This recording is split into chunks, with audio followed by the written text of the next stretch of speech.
시사평론가 김성환입니다. 북한이 내일부터 오는 31일 사이에 인공위성을 발사하겠다고 예고했습니다. 지난 5월 발사에 실패한 군사정찰 위성을 다시 쏘아 올릴 것으로 보이는데요. 이런 움직임 어떻게 봐야 하는지 더 깊이 들여다보는 인터뷰 시간에 전문가와 얘기 나눠보겠습니다. 수요일 코너죠. 기후위기 시대 더 나은 미래를 제안하는 지구생활 백석 코너도 마련돼 있으니까요. 많은 관심 부탁드리겠습니다. 김성환의 시사에는 청취자 여러분들의 관심과 참여 기다립니다. 방송 내용과 관련해 의견 있으신 분들은 문자 보내주십시오. 당첨된 분들께는 모바일 쿠폰 보내드릴 텐데요. 참여하실 번호는 샵 9730이고요. 짧은 문자 50원, 긴 문자는 100원의 이용료가 부과됩니다. 또 저희 방송을 유튜브를 통해서도 실시간으로 시청 또 참여하실 수 있는데요. KBS 1라디오 채널 들어오셔서 구독, 좋아요 많이 눌러주시길 부탁드립니다. 김성환의 시사야, 그럼 지금 시작하겠습니다.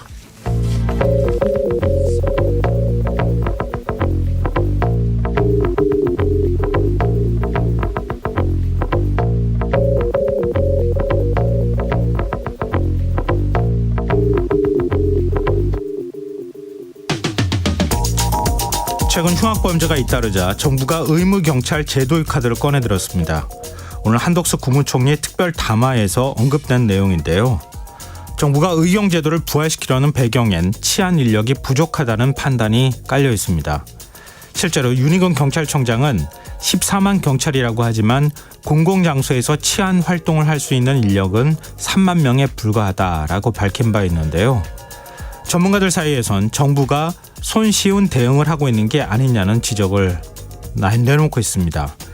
의경제가 폐지된 것은 저출산으로 병력 자원이 부족해진 탓도 있지만 국가인권위원회가 악습이 근절되지 않는다는 이유로 제도 폐지를 공고했을 만큼 조직 내 가혹행위가 반복된 이유도 있었는데요. 정부가 제도 폐지 당시 지적된 문제들을 그대로 둔 채 의경제를 부활시키는 건 너무 성급한 처사라는 겁니다. 상황이 이렇다 보니 군인권센터는 헐값에 청년을 데려다가 치안 공백을 메운다, 이런 비판 성명까지 발표했는데요. 이런 상황 어떻게 봐야 하는 걸까요? 또 하나 생각해볼 지점은 직업경찰로 훈련받지 않은 의경이 흉기 난동 같은 강력범죄 현장에서 과연 제대로 대처할 수 있겠느냐 하는 점일 텐데요. 의무경찰제 도입이 정말 강력범죄 근절 대책이 될 수 있는 걸까요? 청취자 여러분들이 보시기엔 어떻습니까?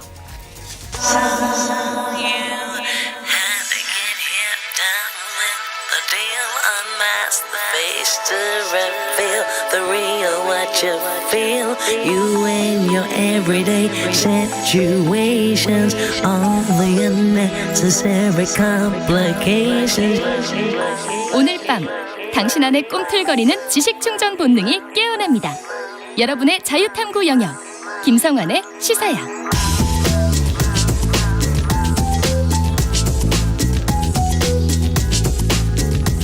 오늘 놓쳤던 뉴스 꼼꼼히 정리해드리는 뉴스야 시간입니다.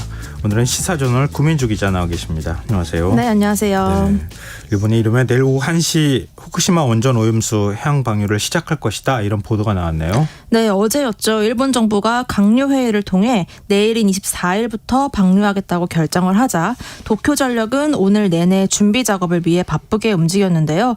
이르면 내일 낮 1시 방류를 시작하는 것으로 정부와 도쿄전력이 조정하고 있다는 일본 현지 보도가 오늘 오후에 나왔습니다. 내일 기상 상황만 괜찮으면 오염수 방류는 예정대로 개시될 것으로 보이는데요. 원전에 보관 중인 오염수가 총 134만 톤에 이르는데 내일부터 하루 약 460톤씩 바다에 방류될 예정입니다.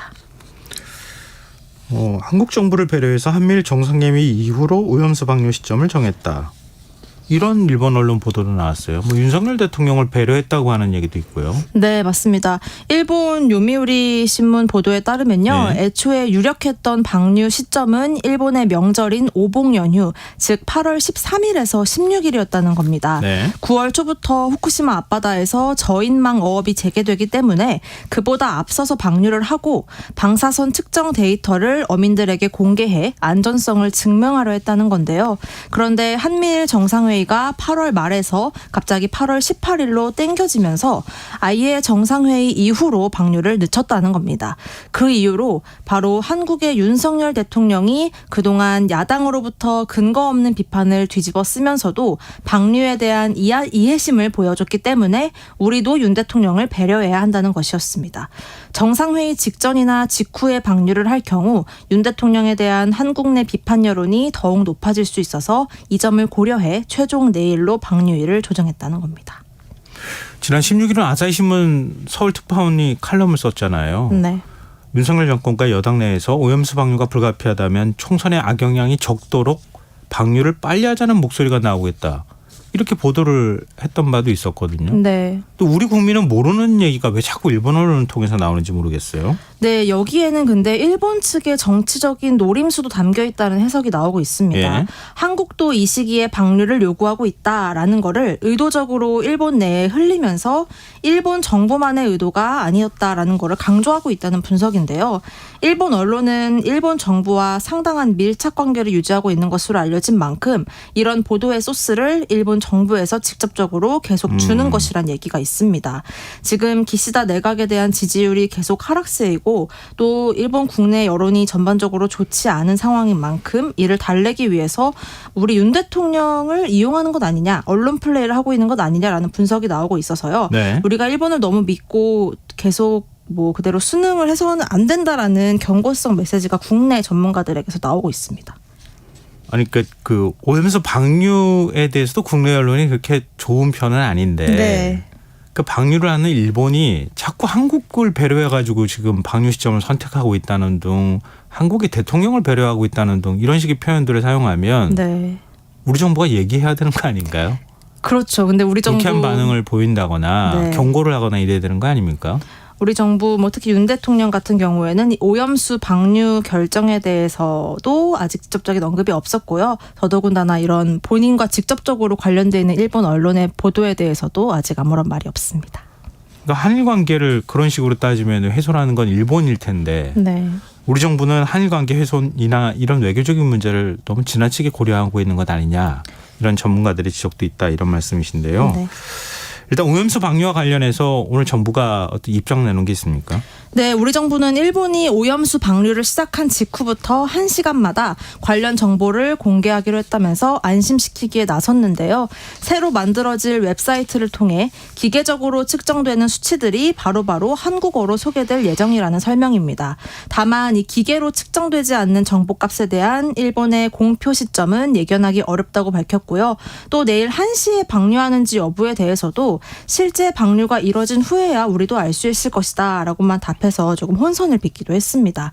당장 일본산 수산물 수입에 대한 걱정도 커지고 있죠. 식약처는 오염수 방류와 관계없이 현재 진행 중인 수입 규제 조치는 계속 이어가겠다라는 계획 밝혔는데요. 네. 하지만 기시다 총리가 일본산 수산물 수입 규제를 철폐해 줄 것을 주변국에 요구하겠다라고 밝히고 있어서 이 오염수 방류 허용에 이어서 수입까지 허용하게 될까 우려 이어지고 있습니다. 네. 우리뿐만 아니라 지금 중국의 반응도 좀 주목해 볼 필요가 있지 않겠습니까? 중국도 이해 당사국이라고 할 수 있는데 중국은 상당히 반응이 좀 격앙된 반응이 나오고 있는 거죠. 맞습니다. 연일 일본의 방류 결정을 강도 높게 비난하고 있는데요. 중국 외교부 대변인은 한 번 엎질러진 물은 다시 담을 수 없다면서 방류 계획을 지금이라도 철회하라라고 요구하고 있습니다. 일본이 이렇게 독단적인 행동을 한다면 역사적인 책임을 반드시 져야 할 것이라고도 경고했고요. 어제는 주중 일본 대사를 초치해 항의도 했고 일본 상품 수입 규제를 강화하고 민간 차원의 불매운동까지 벌일 계획으로 전해집니다. 또 다른 주변국인 홍콩 역시 후쿠시마와 도쿄 등 수산물에 대한 수입을 금지하는 통제 조치를 즉각적으로 시행했습니다. 네. 정치권 공방은 더욱 격화되는 분위기네요. 네, 민주당 이재명 대표는 제2의 태평양 전쟁을 언급했습니다. 제2의 태평양 전쟁으로 기록될 것이라면서 침략 전쟁으로 주변국을 위협했던 과거가 반복되는 것 같다. 그러면서 일본의 오염수 테러를 강력하게 규탄한다고 밝혔습니다. 윤 대통령을 향해서도 최근 한미일 정상회의에서 방류에 대한 암묵적인 동의가 있었던 것 아닌지 여러 가지 말장난을 하지 말고 분명하게 직접 밝히라고 촉구를 했습니다. 했습니다. 국회 촛불 집회에 이어서 대규모 장외 집회도 민주당은 예고한 상태인데요. 반면 국민의힘은 제2의 광우병 사태라면서 민주당이 국민 불안과 정쟁을 과하게 조장하고 있다고 비난했습니다. 윤재혁 원내대표는 민주당이 반일과 공포 마케팅을 벌이고 있다며 촛불 집회 역시 이재명 대표가 자신의 사법 리스크를 모면하기 위한 전략이라고 주장했습니다. 오늘 국회 외통위 회의에서도 오염수 문제가 쟁점이 됐죠. 네, 여당 의원들은 일제 윤석열 정부는 문재인 정부가 과거 취했던 입장을 유지한 것뿐이라고 거듭 강조를 했습니다. 과거 문재인 정부도 국제 원자력 기구인 IAEA 기준에 따른다면 굳이 방출을 반대할 것 없다라는 결론을 냈다는 건데요. 그러면서 내일 방류해도 태평양을 돌아서 4, 5년 후에야 우리 동해안에 도착하는데 왜 이렇게 벌써 불안감을 조성하느냐며 목소리 높였습니다. 여기에 민주당은 이번 한미일 정상회의가 미국, 일본에게만 유리한 방향으로 이루어졌다면서 과거사부터 오염수까지 윤 대통령이 일본 정부의 대변인 같다라고 비판을 했습니다. 또 윤 대통령이 직접 나서서 일본에 유감이라도 한마디 해야 되는 것 아니냐라면서 방류에 찬성인지 반대인지 입장을 명확히 밝히라고 촉구했습니다. 네, 일본의 오염수 방류 시점 그걸 결정했다고 하는 소식이 전해지고 우리 정부가 이제 그 부분과 관련해서 뭐 일종의 반응이라고 해야 될까요? 설명을 했었잖아요. 네. 어제 계획상의 과학적 기술적 문제는 없는 것으로 판단했다라면서 방류에 찬성하는 건 아니다. 네. 이런 입장을 보였거든요. 네. 이 부분에 관한 그 박진 장관의 의견을 묻는 질문도 있었다고요. 네, 찬성이냐 반대냐 묻는 야당의 질의가 오늘 있었습니다. 근데 예. 박진 장관은요, 정부가 찬성한 적 없다. 다만 IAEA 보고서 그리고 우리 정부가 실시한 시찰단 결과를 바탕으로 일본의 방류가 과학적, 기술적으로 문제 없는 것으로 판단한 것이다라고 밝혔습니다. 문제 없는 것으로 판단한 것과 찬성하지 않은 것은 어떤 차이가 있는 거죠? 상당히 좀 앞문장과 뒷문장이 좀 모순되고 있어서요. 예. 이 찬성한다라는 거를 인정하는 건 상당히 부담이 되기 때문에 예. 이 부분에 대해서는 부정을 하면서 다만 뒤에 붙이는 말은 이것과 좀 모순된 설명을 계속 이어가는 상황입니다. 그래서 우리 정부는 당초에 한국 전문가의 또 현장 사무소, 일본 현장 사무소 상주 방식으로 그 IAEA와 협의를 한 적이 있었는데요. 네네. 그 세 가지 제안 내놨을 때 그 중에 첫 번째 네. 제안이었었잖아요. 하지만 이것도 좀 받아들여지지가 않았습니다. IAEA가 다른 국가들과의 형평성 문제로 이 정기 방문 방식으로 바뀐 거거든요. 네. 이에 대해서 야당이 또 지적을 하자 박진 장관은 현장을 상주하는 것보다 정기적으로 방문하는 게 더 나은 선택이라면서 좀 두둔을 했고요. 우리 직원이 IAEA에 소속돼서 그곳에 상주하는 것보다는 정기적으로 전문가를 파견해 점검하는 게 더 객관적일 수 있다라는 주장도 펼쳤습니다. 네. 그리고 김영호 통일부 장관 출석 두고 또 논란 벌였다고요? 네, 야당은 김영호 장관의 이 장관으로서의 자격을 두고도 오늘 좀 비판을 했는데요. 예. 민주당 이용선 간사는 윤석열 대통령이 야당 반대에도 김 장관을 임명한 점을 인정할 수 없다. 김 장관에게 회의장에서 나가달라라고 촉구를 했습니다. 네. 앞서 장관 후보자 청문회 당시에 야당이 요구한 자료를 거의 제출하지 않아서 청문회를 마비시켰다면서 장관으로서 인정할 수 없다는 거였는데요. 여기에 여당 간사인 국민의힘 김석기 의원은 문재인 정부에서도 청문 보고서 채택 없이 장관을 32명이나 임명했지만 그때 우리는 장관을 나가라고 한 적 없었다라면서 맞받았습니다. 야당이 계속되는 퇴장 요구에도 김 장관은 퇴장하지 않았고요. 야당 의원들은 김 장관에게 질의하지 않았습니다. 네. 지금 여러분께서는 KBS 라디오 김성환의 시사회와 함께하고 계십니다. 계속해서 뉴스야 이어가겠습니다. 지금 한미연합훈련 중이잖아요. 네. 이런 가운데 윤석열 대통령이 연합사 전시 지휘소를 방문했네요. 네, 연합 군사훈련 3일 차인 오늘 경기도에 있는 한미연합사 전시 지휘소인 CP탱고를 방문을 해서 예. 탱크를 방문해서 북한의 핵미사일 위협에 강력한 대응 태세를 구축하라고 당부했습니다. 이 2014년 박근혜 전 대통령 이후에 10년 만의 방문이고요.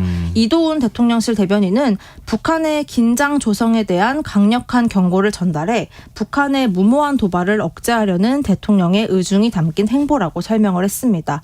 윤 대통령은 오늘도 굳건한 한미동맹 강조했는데요. 한미동맹이야말로 북한이 도발할 경우 즉각적이고 단호하게 응징할 수 있는 힘의 근원이다라고 강조했습니다. 네.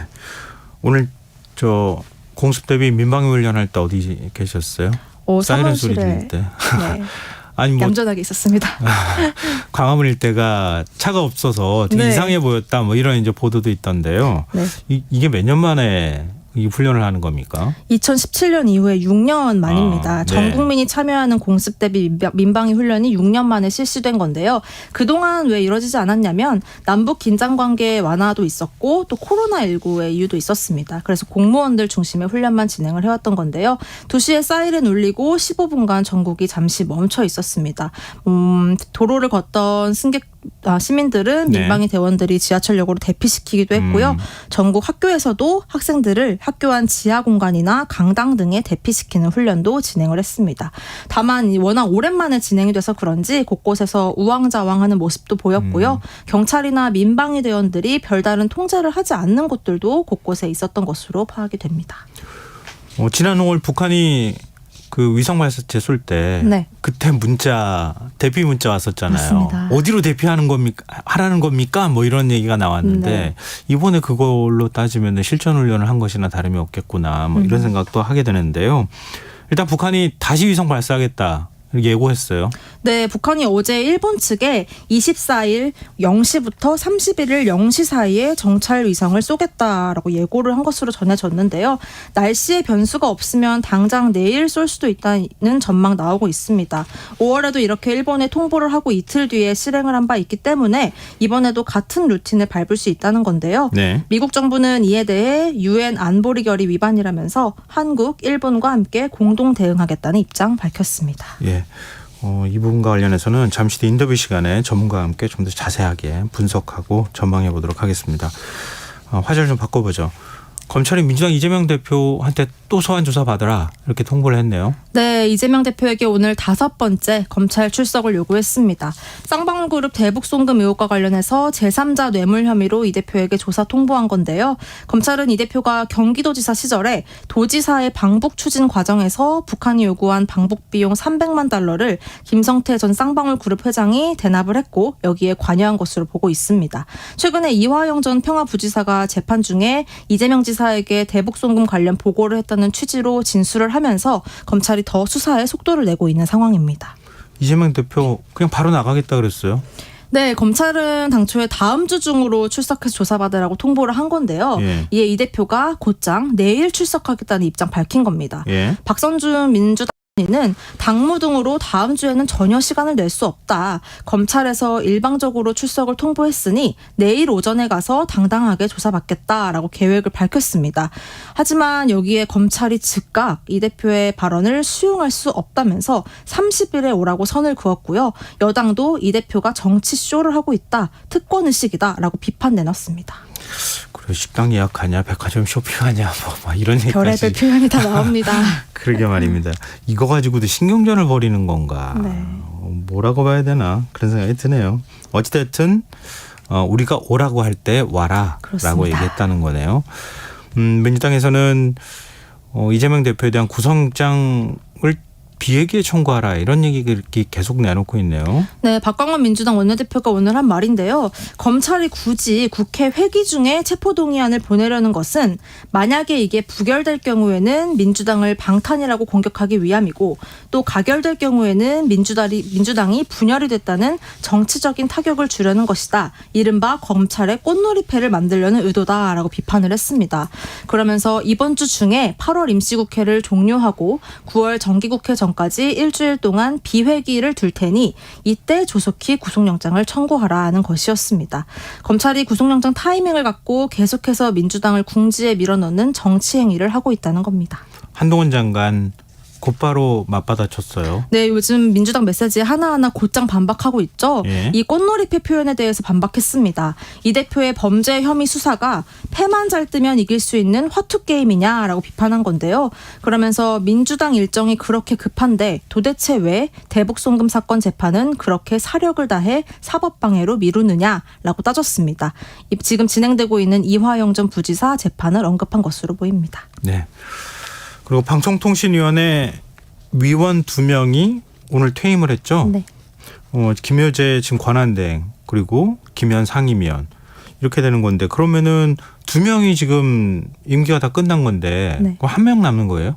네, 맞습니다. 방통위 5기 활동이 종료가 된 겁니다. 예. 국민의힘 추천 몫이었던 김효재 부위원장, 지난 5월 한상혁 방통위원장이 면직된 이후에 직무대행 맡아왔죠. 오늘 퇴임사에서 서리빨 칼날진 그 위를 서 있는 느낌으로 보냈다라고 말했고요. 예. 민주당 추천 김현 의원도 퇴임을 했는데요. 한상혁 위원장을 언급하면서 퇴임사를 읽자마자 좀 눈물을 보이기도 했습니다. 지난 2달 반 동안 수십 차례에 걸쳐 위법한 일이 방통위에서 벌어졌다면서 자고 일어나니 흑백TV 세상이 됐다. 오공화국으로 회귀한 것 같다며 작심 비판했습니다. 이 둘의 퇴임으로요. 방통위원은 지금 1명만 남았고요. 네. 이동관 후보자가 정식 임명되면 당분간 2인 체제로 운영될 예정입니다.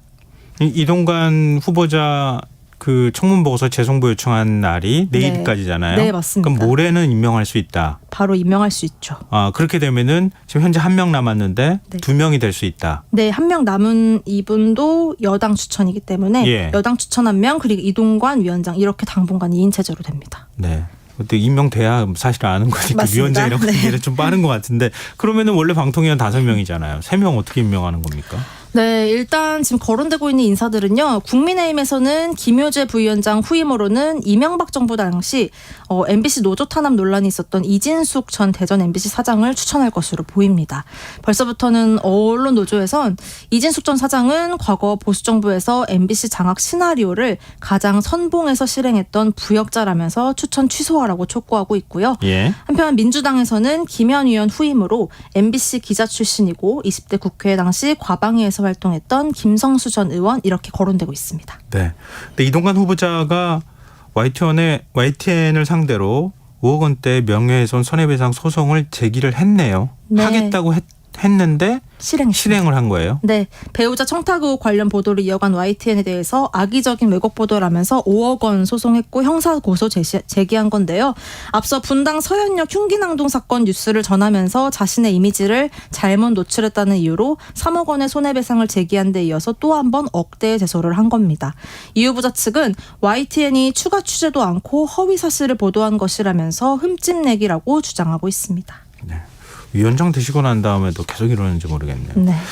40여 개 언론 시민단체들이 이동관 방통위원장 후보자 사퇴 촉구하는 그런 성명이나 뭐 또 기자회견 이런 것들을 열고 있어요. 네, 참여연대, 민주언론시민연합 등 40여 개 시민단체가 오늘 용산 대통령실 앞에 모였습니다. 이들은 이 후보자는 언론 장악의 기술자이지 언론 미디어 정책 전문가가 아니다라면서 임명 강행을 중단하라고 촉구했고요. 또 이 후보자가 이명박 정부 시절 정권의 불리한 보도를 관리하고 공작했던 정황들이 지금도 드러나고 있는 상황이라면서 또다시 언론을 정권의 나팔수로 길들이려 하고 있는 것이다 라고 목소리 높였습니다. 네, 알겠습니다. 오늘 뉴스와 여기까지 하겠습니다. 지금까지 시사저널 구민주 기자였습니다. 고맙습니다. 고맙습니다.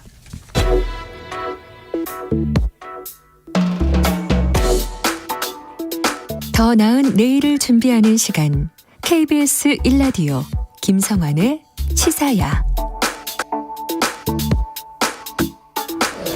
북한이 내일부터 이번 달 31일 사이 인공위성을 발사하겠다고 통보했습니다.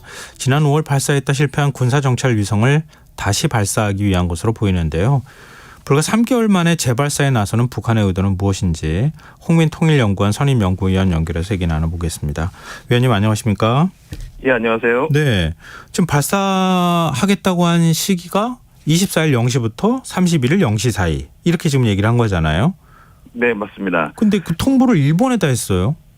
예, 일본이 이제 해사 기구의 지금 그 이사국이기 때문에요. 예. 통과를 맡고 있는 국가이기 때문에 일단 거기다가 통보를 한 것이고 일본 자체에다 통보했다기보다는 해사 기구에다 통보를 했다라고 보시면 될 것 같습니다. 아, 그러면 국제기구를 통해 가지고 다 통보가 되는 거나 마찬가지인 거네요. 예, 자동 통제가 됩니다. 좀 지난번에는 우리가 쏘겠다고 뭐 북한을 중심으로 해서 얘기를 하면 그 당시 네네. 24일인가요? 24일 쏘겠다고 맞습니다. 얘기를 했는데 그날 바로 쏴버렸잖아요. 5월 31일이었고요. 31일 날 그냥 바로 쐈습니다. 아, 30일을 바로 쐈는데 이번에는 네네. 그러면 어떻게 되는 거예요? 24일부터 예. 쏘겠다고 하면 바로 쏘는 겁니까? 아, 그렇지 않고요. 지금 이제 그 정찰 위성, 그러니까 위성체 또는 군사 정찰 위성, 그러니까 다 위성체죠. 이 위성체의 발사는 이 기후 조건, 그러니까 날씨가 굉장히 중요한 조건입니다. 그래서 네네. 보통 이제 바람 또 비, 습도 뭐 이런 거 굉장히 취약합니다. 그렇기 때문에 대체적으로 위성 발사 날짜는 날씨가 굉장히 화창하고 습도가 낮고 또 구름이 없는 상태, 이 상태에서 보통 발사를 합니다. 예. 구름이 굉장히 많이 낄 경우에는 이제 구름 속에 있는 습기라든가 수분 이런 것들이 이제 위성체에 이제 그 변수를 만들기 때문에 이제 거의 대부분 피하고 있습니다. 그래서 중요한 거는 이제 24일부터 30일 사이에 일기 사항이 어떻게 되는지를 이제 확인해야 되는데요. 네. 여러 이제 기상청 자료들을 확인한 결과 내일 24일 당장 내일부터 비가 하루 종일 예. 강우가 계속 되는 걸로 이제 나오고 있고요. 특히 이제 오후 시간대에 확실하게 또 내리는 걸로 돼 있습니다. 그리고 내일 오전부터 해서 계속적으로 그 구름이 잔뜩 껴있는 날씨를 유지하고 있습니다. 그렇기 때문에 습도도 높고 그다음에 구름도 있는 상황이고 그래서 전체적으로 일기상이 내일 당장 쏘기는 어렵다라는 게 좀 판단이 들고요. 네. 다만 이제 그 24일부터 31일 사이에 유일하게 이 시기가 좀 우기에 약간 해당되는 시기인데 예. 유일하게 해가 반짝이는 날은 25일 날 오후하고 그다음에 26일 날 하루 종일입니다. 그러니까 그 날씨를 기준으로 해서 본다면 가장 발사하기 적합한 날씨는 25일 3시에서 6시 또는 26일 날 하루 종일 요 두 날짜가 가장 유력하다 이렇게 볼 수 있을 것 같습니다. 그러면 모레나 글피 사이에 쏠 가능성이 있다. 뭐 이렇게도 보이는데 근데 지난 5월 발사 때 발사 실패했잖아요. 그때 그 원인으로 2단계 엔진에 문제가 있었다 이렇게 공개하기도 했었는데 북한이 직접 이거 3개월 만에 문제 해결할 수 있는 겁니까? 예, 이제 크게 그 위성 발사가 성공하려면은 일단 그 발사체 자체가 굉장히 이제 안정감을 확보를 해야 되고요. 예. 또 위성 발사체만 확보된다 그래서 위성이 성공하는 건 아니고 당연히 이제 위성체가 얼마나 이제 정밀도와 수준을 갖고 있냐, 높은 수준을 갖고 있냐. 그래서 실제 이제 궤도에 진입했을 때 그것이 과학적인 어떤 성과나 결과를 가져오느냐. 이제 이게 굉장히 중요하거든요. 예. 근데 그 당시에 이제 그 지난번 1차 발사했을 때는 소위 발사체에서 1단과 2단이 분리됐을 때 2단의 발사체의 엔진이 점화돼서 정확하게 이제 가야 되는데 턴오프라고 이제 약간 회전을 하면서 약간 방향을 틀려고 일부러 했던 그 부분들이 있습니다. 이게 이제 우리 정보기관에서 이제 국회 정보위에서 이제 보고했던 내용이기도 한데요. 네. 근데 그 2단에서 이제 엔진의 문제, 추진체의 문제가 발생하면서 이제 이게 그냥 떨어진 거거든요. 예. 그러니까 정확히 얘기하자면 소위 발사체의 문제인 거죠. 아직 위성체가 어느 정도 수준이 되는지는 확인이 되지 않고 발사체 자체가 이제 문제 있었던 것을 보여주고요. 그리고 나서 이제 중요한 건 그 이후에 우리 군이 그 떨어진 낙하물들을 인양을 했죠. 예. 그래서 일부를 인양을 해서 거기에 대한 정밀 검토를 한 것으로 알려져 있고요. 일부 거기에 대한 기술적 평가가 자세하게는 아니지만 이미 공개가 됐습니다. 상당히 조잡하고 그 열악한 그런 수준이다. 뭐 이렇게 이제 평가를 한 바가 있습니다. 그만큼 이제 발사체 자체에서 인양한 내용들은 과거 강명성을 썼던 2014년이나 뭐 이 시기와 크게 달라진 기술적 진전은 없어 보인다. 뭐 이렇게까지 이제 평가를 하고 있는데요. 북한이 최근 2017년 이후에 굉장히 장거리성 그 로켓 엔진을 사용하는 미사일이라든가 이걸 자주 쏘았고 거기에 대한 많은 성공을 했기 때문에 사실상 발사체 자체를 성공적으로 이제 그 확보하는 부분들은 그 3개월 안에 어느 정도는 가능하다. 근데 다만 중요한 거는 그 발사체만을 가지고 궤도에 올린다고 해서 그 위성체가 성공한 건 아니거든요. 위성체 자체가 갖고 있는 정밀도와 거기에 맞는 과학적 결과들을 가져올 수 있느냐. 이게 이제 관건인데, 아마 이제 북한이 9월 9일 있는 공화국 창건일이라든가 여러 가지 이제 성과를 내야 되는 어떤 주요한 그 정치적 목적이 있기 때문에 그 정치적 목적에 맞추느라고 아마 발사 자체에 굉장히 의미를 두고 있는 건 아닌가. 그래서 뭐 과학적이고 실제 위성체로서의 성공은 우리가 좀 아직은 좀 상당 부분 그 수준이 떨어지지 않을까라는 평가를 하고 있습니다. 근데 사실 뭐 우리가 지금 위성을 쏘아올리는 능력을 그러니까 로켓 엔진도 개발하고 발사체를 우리 국내에서 만들어서 그리고 위성 올리는 기술을 최근에 성공했잖아요. 네네. 북한은 오히려 더 빨리 성공한 나라잖아요. 그렇게 보면. 예, 뭐 그런 부분도 있고요. 또 한편에서 이제 최근에 이제 북한이 굉장히 경쟁적으로 한국을 바라보고 있는 부분이 있습니다. 그 부분은 뭐냐면 바로 이제 최근에 뭐 누리호 성공도 있었고요. 고체형 우주 발사체 성공도 있었고요. 이제 고체형 우주 발사체는 향후에 이제 우리도 군사정찰 위성을 띄울 예정이기 때문에 네. 그런 군사 정찰 위성을 띄울 때 고체 추진체를 쓴다든가 이런 부분에서 한국이 훨씬 더 지금 빠르게 그 진전을 보고 있거든요. 네. 그리고 올해 이제 예정된 계획으로라면 올해 11월에 우리 한국도 군사 정찰 위성을 이제 쏘아 올리게 돼 있습니다. 그렇기 때문에 북한 입장에서는 한국보다 더 빨리, 더 먼저 올린다라는 것에 대한 굉장히 경쟁적 그 강박감을 좀 가지고 있는 것으로 이제 보여집니다. 그런 측면과 함께 내부적으로 김정은 위원장이 이 군사 정찰 위성을 중대 과업으로 자기가 이미 2년 전부터 설정을 해왔기 때문에 네. 이걸 어떻든 뭔가 가시적으로 보여줘야 된다. 여기에 상당 부분 천착하고 있는 것으로 이제 보일 수 있을 것 같습니다. 그럼 위원님 말씀을 정리하면요. 3개월 정도면은 문제를 해결할 수 있는 정도는 될 것이다. 이렇게 보이고 그리고 그 시점을 선택하는 데 있어서는 정치적 고려가 있었을 것이다. 이렇게 말씀해 주셨는데요. 성공 가능성 높게 보시는 겁니까? 그러니까 발사 자체의 궤도까지 진입하는 그 발사체가 운용되는 거에 있어서는 지금까지 상당 부분 뭐 미사일이라든가 이런 것들을 발사했던 그 개발 경험이 있기 때문에 궤도를 완착시키는 것 정도는 어느 정도 성공할 수 있다고 봅니다. 왜냐하면 과거에 강명성도 이제 그렇게 성공한 바가 궤도에 안착하는 것까지는 한 바가 있기 때문에 그것까지는 성공할 수 있지만 그것만 가지고 이 정찰위성을 성공시켰다고 보기는 어려운 거라는 거죠. 왜냐하면 일단 위성체 자체가 거기서 잘 분리돼서 궤도에 안착돼서 그것이 소위 말하는 정찰위성에 준하는 능력, 소위 이제 과학으로 그걸 찍어가지고 얼마나 전송을 시켜가지고 해상도 높은 정찰 사진을 보낼 수 있느냐 그 능력을 이제 판가름해야 되는데 그 부분에 있어서는 상당 부분 조잡할 가능성 그리고 상당히 우리가 생각하는 수준 이상 그 보통에 갖는 정찰위성이 갖는 수준보다는 한참 낮은 수준이 가능성이 높다. 그래서 그것을 온전한 우리가 성공으로 평가하기에는 아마 이르지 않을까라는 생각이 듭니다. 지금 북한이 쏘아 올린다고 하는 위성의 실제 기술이나 이거는 아직 파악된 게 없는 거죠. 어느 정도 기술을 갖고 있는지는. 네, 뭐 정확하게 이제 파악된 바는 없고요. 과거 이제 위성을 쏘아 올려서 궤도에 진입해서 활동을 하고 있다고 북한이 보도했지만 사실상 뭐 깡통이죠. 그러니까 사실상 거의 송출을 못하는 사진을 찍어서 송출을 못하는 사실상 그냥 죽은 위성이 약간 잔해물처럼 떠돌아다니는 형태라고 이제 평가를 하고 있고요. 그리고 이제 지난해에 이제 그 정찰위성 발사를 위한 예비 실험 형식으로 2차례에 걸쳐서 이제 그 위성 발사 목적으로 쏘아올린 발사체가 있었습니다. 근데 그 발사체가 소위 이제 그 올라가면서 상공에서 찍은 사진을 보내온 공개한 적이 있는데요. 그 사진 자체가 이제 과학성 주제에서 본다면 굉장히 해상도가 떨어지고 사실상 뭐 보통 정찰위성에서의 능력을 보일 수 있는 능력으로는 전혀 이제 볼 수 없는 굉장히 아주 조잡한 그 기술을 보여준 바가 있거든요. 그래서 이제 그것 가지고 우리가 이제 평가를 했고 그 당시에 이제 김여정 부부장이 거기에 대해서 발끈해가지고 한 바가 있습니다. 그래서 우리가 지금까지 판단한 것으로는 발사체는 모르겠지만 어떻든 그 위성체가 갖고 있는 정찰위성의 능력은 현격하게 떨어지는 것이 아닌가라는 평가를 하고 있습니다. 그러면은 이렇게 위성 발사체를 쏘려고 하는 게 어떤 의미를 갖고 있는가?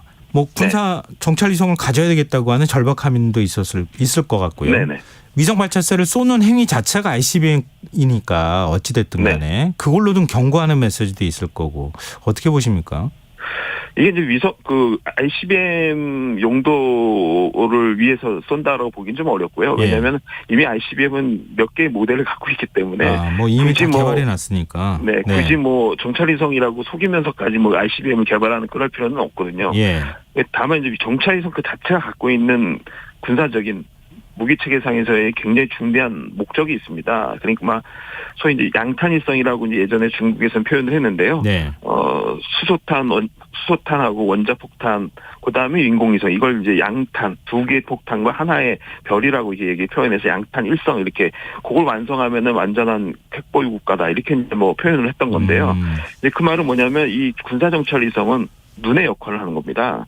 소위 그 미사일을 아무리 종을 가지고 있어도 그 미사일을 쏘기 위한 여러 가지 제반의 여러 가지 환경을 자신이 관측하고 측정하고 그것에 눈의 역할을 해줄 수 있는 군사정찰 위성이 없으면은 사실상 눈이 없는 상태에서 미사일을 쏘고 있는 거나 다름없게 되는 거거든요.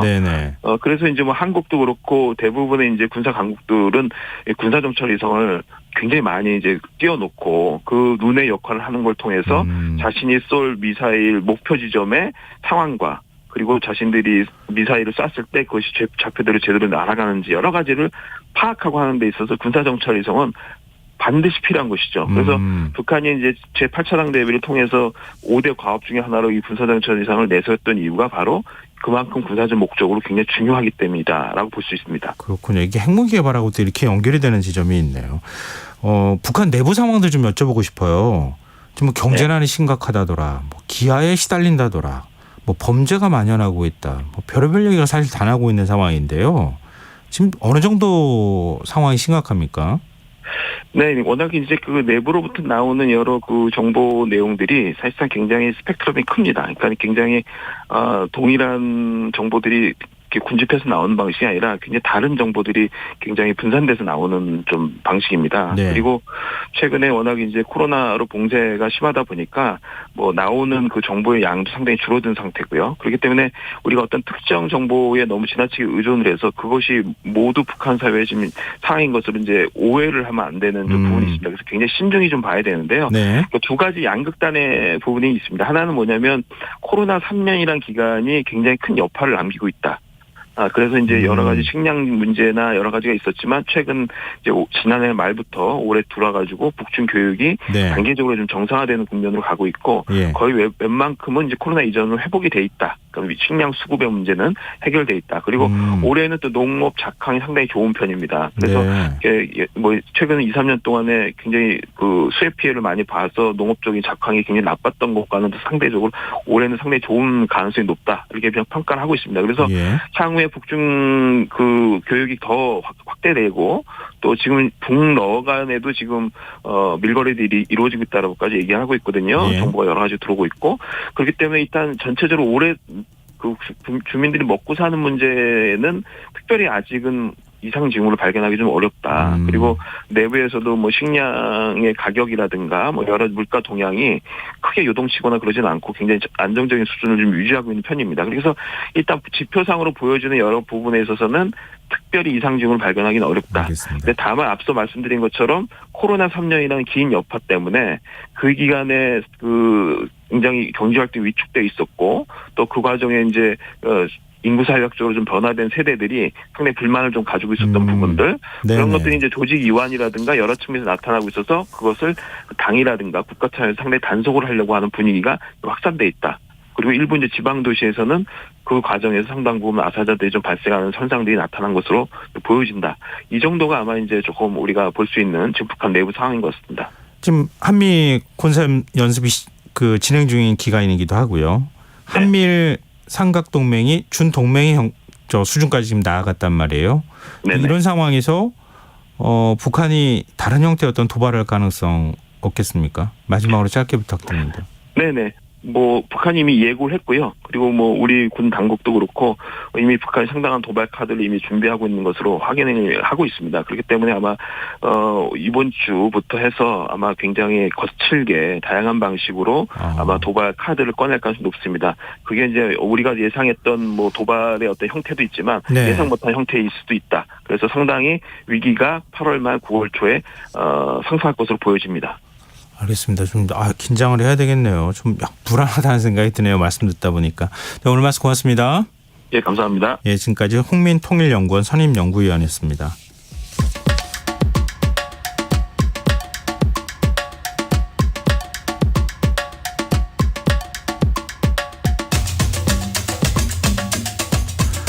팬클럽이 자신이 좋아하는 스타 이름으로 나무를 심고 숲을 조성했다는 이야기 뉴스에서 들어보신 적 있으실 텐데요.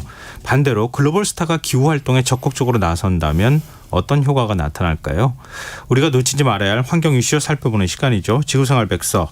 오늘은 배출권 거래자와 함께 지금 이 팬들과 함께 어떻게 기후활동을 나서는지 스타에 대한 얘기들도 같이 나눠보도록 하겠습니다. 사단법인 넥스트 윤주로 수석 나와 계십니다. 안녕하세요. 네, 안녕하세요. 오늘 글로벌 스타의 기후활동에 대한 얘기 해주신다고요? 예. 얼마나 활동이 이렇게 활동폭이 크길래 그래요? 네, 되게 이제 독특한 사례를 제가 소개를 해드릴 텐데 그에 앞서서 지난 주말에 이제 우리나라에서 꽤 커다란 규모의 환경 이벤트가 열렸어요. 네. 아마 이제 홍보가 많이는 되지 않았던 것 같은데 예. 누가 왔었냐면요. 엘고어 그 미국 전 그래요? 부통령, 네, 부통령이 왔었거든요. 예. 뭐 아시겠지만 이분은 이제 뭐 불편한 진실 이런 걸 노벨상도 타고 한 굉장히 그 환경 분야 유명한 셀럽으로 지금 활동하고 계시잖아요. 엘고가 대통령이 됐더라면 아마 전 세계 기후 대응이 달라졌을 거다 이런 얘기도 그럴 나오잖아요. 수도 있죠. 맞아요. 예. 이분이 이제 그 기후현실 프로젝트라고 하는 단체를 만들어서 각지에서 막 이런 뭐 이제 캠페인도 하고 이러고 계시는데 이제 그 일환으로 한국에 와서 이제 활동을 했죠. 이제 이런 게 이제 본인 이제 유명 인사들이 본인의 영향력을 활용해서 이제 전 세계적인 어떤 문제 해결에 나서는 이런 이제 대표적인 사례인 거잖아요. 네. 근데 이런 이제 뭐 은퇴한 정치인뿐만이 아니라 이제 글로벌 스타들 중에서도 이렇게 뭔가 자신의 영향력을 뭐 이제 좀 뭐 기후 변화라든가 이런데 좀 해결에 좀 활용을 하려는 이런 경우가 좀 늘고 있습니다. 그래서 제가 이제 오늘 말씀드릴 거는 록밴드에서 최근에 일종의 지속 가능 보고서 같은 거를 낸 사례가 있어요. 그래서 그거를 한번 소개해 보면서 이게 우리가 어떤 메시지를 얻어야 될까 이런 이야기를 좀 하려고 합니다. 뭐 지속 가능 보고서 이런 거는 뭐 지자체나 이런 데서 내는 거 아니에요? 록밴드가 이런 걸 내요? 네, 그렇죠. 보통 이제 뭐 기업이나 네. 뭐 이런 데서 내는 걸로 알고 있는데, 이제 그 우리나라도 요새는 그렇지만 뭐 미국이나 영국은 이제 밴드다라고 하면 보통 이제 막 돌아다니면서 공연하는 게 네. 이제 활동의 기본이잖아요. 예. 근데 뭐 이제 유명한 스타 같은 경우는 한 번에 막 뭐 10만 명 뭐 이렇게 막 모여서 또 하고 하다 보니까 이게 굉장히 사실은 온실가스 배출을 많이 할 수밖에 없어요. 규모가 워낙 크고 이동 거리도 많고 하다 보니까. 그래서 2021년에 영국의 그 틴들 센터라고 하는 연구소가 있는데요. 네. 여기서 영국에서 1년 동안 라이브 공연으로 배출된 온실가스가 얼마인지 그걸 추정하는 보고서를 냈어요. 그걸 봤더니 연간 40만 5천 톤이 배출되더라라는 이제 결과가 나왔는데 예. 어디서 많이 나오느냐 하면 이제 제일 많이 배출된 항목이 그 행사장. 그러니까 뭐 무대 연출할 때 뭐 조명도 쓸 것이고 뭐 앰프, 음향 장치도 쓸 것이고 이게 다 이제 전기가 있어야 되는 그렇죠. 거니까 네. 거기서 이제 한 34%가 배출되고 예. 그와 거의 비슷한 양이 이제 관객들이 막 이제 공연장으로 오고 할 때 뭐 차 타고 오고 할 거 그쵸. 아니에요. 그 네. 이제 배출량이 그다음 많다고 해요. 그다음에 이제 뭐 각종 물류 조달 그리고 뭐 이제 공연팀의 숙박 그리고 이들이 이제 막 비행기 타고 이동하거나 하는 것 그리고 이제 행사 홍보 요런 순으로 배출량이 집계가 됐어요. 근데 40만 5천 톤이라고 하니까 이게 어떻게 얼마나 되는 양인지 잘 모르겠거든요. 네, 그래서 저도 이 40만 톤이라고 하면은 잘 안 와닿으실 것 같아서 뭐랑 비교를 할까 고민을 하다가 예. 제주 있잖아요. 제주공항 굉장히 붐비는데 네. 거기서 이제 국제선 빼고 국내선만 따졌을 때 예. 국내선 뭐 여객기도 있고 화물기도 있고 그렇잖아요. 그 배출량이 한 해 한 60만 톤 넘거든요. 한 해요? 네, 네. 그럼 그거의 한 70% 정도다라고 보면 되니까 이게 뭐 굉장히 많은 양인 거죠, 사실은. 록밴드 안 되겠는데요. 그래서 이제 그 한 굉장히 유명한 록밴드가 최근에 지속 가능성에 대해서 이제 제가 보고서라고 했지만 사실 이게 막 책자는 아니고요. 그들 네. 홈페이지에 이렇게 쭉 보고를 한 그게 있었어요. 네. 누구냐면 혹시 콜드플레이라고 아세요? 그쪽 국내 밴드 많이 있죠. 네, 좀 아시는군요. BTS랑 같이 네, 맞아요, 협업도 맞아요. 했었잖아요. 네, 맞아요. 그 정도는 알아요. 저도. 네, 2년 전에 그 마이 유니버스라는 곡 내서 막 그 오랜만에 맞아요. 빌보드 예. 1위도 다시 하고 막 했던 굉장히 유명한 밴드인데 예. 이 그룹이 작년에 뮤직 오브 더 스피어라는 앨범으로 이제 공연을 시작했어요. 전 세계적인 투어를 시작한 거죠. 그럴 때 이제 하면서 뭐라고 했냐면 2016, 17 그때 이제 투어보다 배출량을 절반으로 줄이겠다 이렇게 선언을 합니다. 그럼 어떻게 줄이느냐? 네. 왜 우리 국가들도 이제 나라에서 감축 목표 이렇게 걸고 그쵸. 할 때 뭐 에너지나 산업, 수송, 농업 이렇게 부문별로 감축 계획이 나오잖아요. 네. 콜드플레이도 막 그렇게 부문별로 감축 수단을 이제 제시를 했어요. 그 중에서 이제 흥미로운 거 몇 가지를 소개해드리면 네. 뭐 무대 장치 설치할 때 막 철제 구조물들 쓰고 할 텐데 그 예. 철을 뭐 새로 만드는 게 아니라 뭐 고철 같은 거 재활용해서 쓰겠다 이렇게 하고 예. 또 이제 공연장에서 이제 막 그 야외 막 설치하는 경우에는 이제 전기를 끌어오기 어려우니까 네. 뭐 디젤이라든가 석유 발전기를 돌려서 쓰는 경우가 많나 봐요. 네. 근데 이거를 쓰지 않고 BMW 있잖아요. 네. 거기랑 협업해서 여기에 이제 그 i3라고 하는 전기차가 있는데 예, 네. 거기서 나온 폐배터리 40개를 충전해서 쓰겠다. 그러면 그 충전 전기는 어디서 얻냐? 태양광이나 이런 재생에너지를 해서 얻겠다라고 하는 거죠. 네. 그래서 만약에 이걸 이걸로 부족하면 디젤 발전기를 쓰긴 쓸 건데 이것도 일반 디젤을 쓰는 게 아니라 예. HVO라고 해서 수소화 식물성 오일이라고 하는 바이오 디젤을 쓰겠다 이렇게 했어요. 예. 그리고 이제 비행기 이제 해외로 막 다니니까 비행기를 타지 않을 수는 없잖아요. 예. 그래서 그 지속 가능 항공유 SAF라고 하는데 이거를 돈을 더 내서 최대한 탄소 발자국을 지우겠다 이렇게 밝혔어요. 굉장히 구체적이네요. 네. 허황된 얘기처럼 들리지는 않네요. 네, 보니까 네, 네. 실천만 하면은 야 이거 대단하다 이런 생각이 드는데요. 네. 근데 지금 얘기를 하시다가 식물성 오일이라고 하는 바이오 디젤은 뭐 우리가 알고 있는 거니까 네. 그렇고 지속 가능 항공유는 뭐예요, 이거는? 이게 이제 바이오 항공유인데요. 이거를 이제 돈을 더 내서 탄소 발자국을 지우겠다라고 했다는 내용인데 그게 무슨 말이냐? 아마 유럽 항공기 있잖아요. 유럽 항공사. 예. 거기 비행기 타고 최근에 해외 나가신 분들 보면은 아마 그런 거 한번 보셨을 거예요. 왜 우리 티켓 그 예매할 때 옵션 선택하게 돼 있잖아요. 뭐 예. 기내식으로 뭐 채식을 할 건지 뭐 이런 거 옵션 선택할 때 거기에 SAF 비용을 추가로 내겠습니까? 이런 항목도 있어요. 아, 자세히 그래요? 보면. 네, 저도 네. 그 저번에 나갈 때 그런 게 있더라고요. 그게 뭐냐면 이제 비행기가 뭐 지금 당연히 기본적으로 화석연료로 날잖아요. 네. 근데 그거 말고 만약에 옥수수라든가 해조류라든가 이런 걸로 만든 바이오 항공유를 쓰면 온실가스를 최대 80%까지 줄일 수 많이 있다고 줄이네요. 네, 하더라고요. 네. 근데 예. 전체 다 썼을 경우에. 예.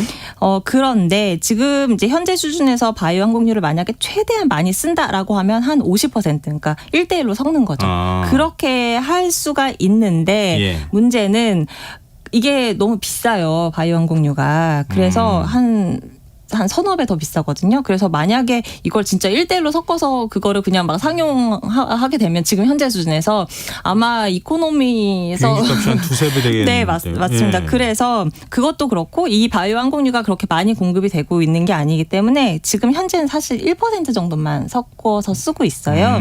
그래서 이 이제 비용을 추가로 내겠습니까 했을 때 내라고 한다는 거는 어떤 의미냐면 손님이 내가 돈 좀 더 낼게요. 이거 항공사 당신들이 이 바이오 항공유 살 때 좀 보태 쓰세요. 이런 의미입니다. 아, 내가 타는 비행기에 네. 이만큼 기름 넣으세요 이런 뜻이 쓰는 아니네요. 네, 이제 간접적으로 덜겠다라고 하는 거죠.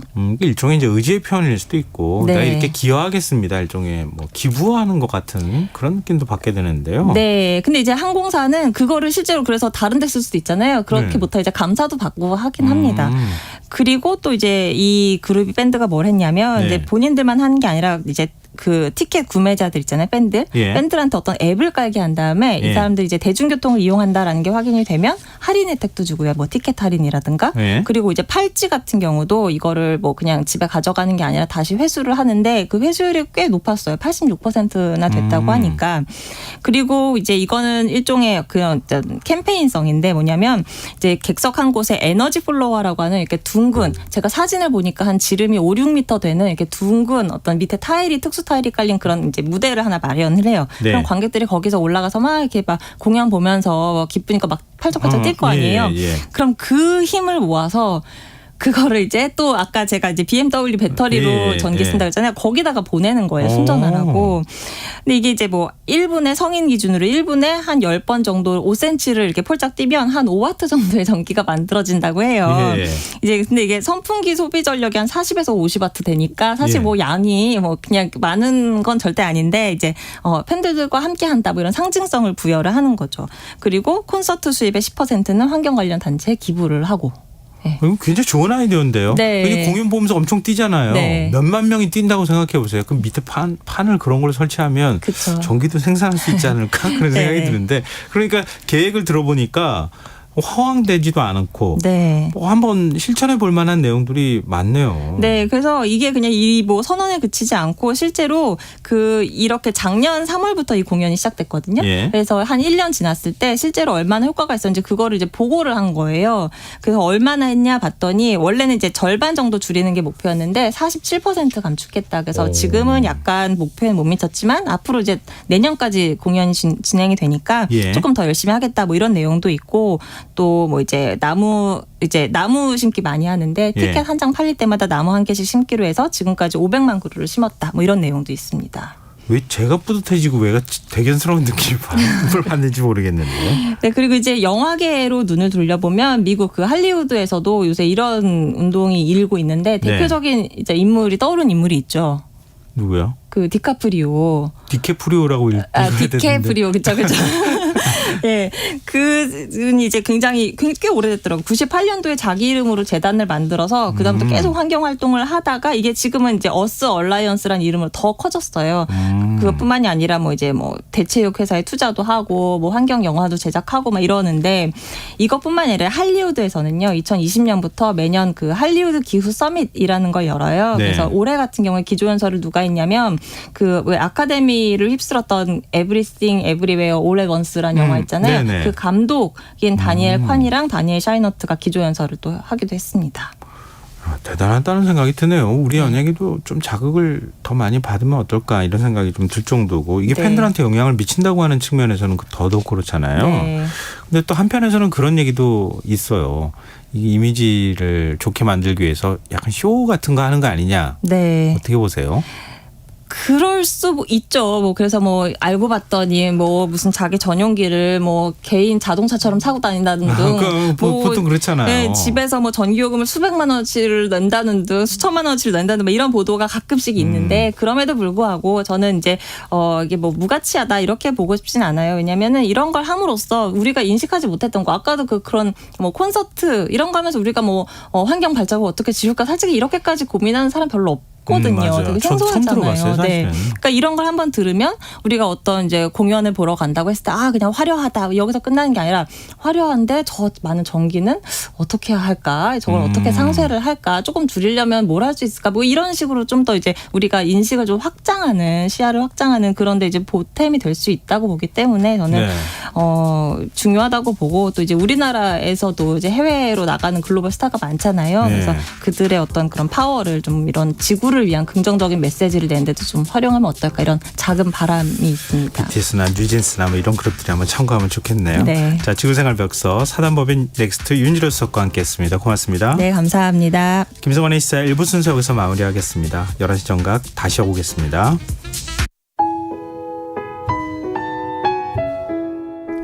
청취자 여러분, 위기가정을 찾아주세요. 어려운 경제 상황 속에서 긴급한 경제적 지원이 필요한데도 복지 사각지대에 놓여 있어 아무런 지원도 받지 못하고 극한 상황으로 내몰리고 있는 위기가정이 늘고 있습니다. KBS 강태원 복지재단에서는 사회안전망에서 벗어나 위기에 처해 있는 가정을 발굴해 긴급 지원하는 사업을 진행합니다. 여러분 주위에 스스로의 힘만으로는 도저히 일어설 수 없는 힘든 이웃이 혹시 있는지 찾아봐 주세요. 우리 사회의 건강한 구성원으로 신속히 복귀할 수 있도록 KBS 강태원 복지재단이 작은 힘을 보태겠습니다. 여러분의 제보 전화를 기다립니다. KBS 강태원 복지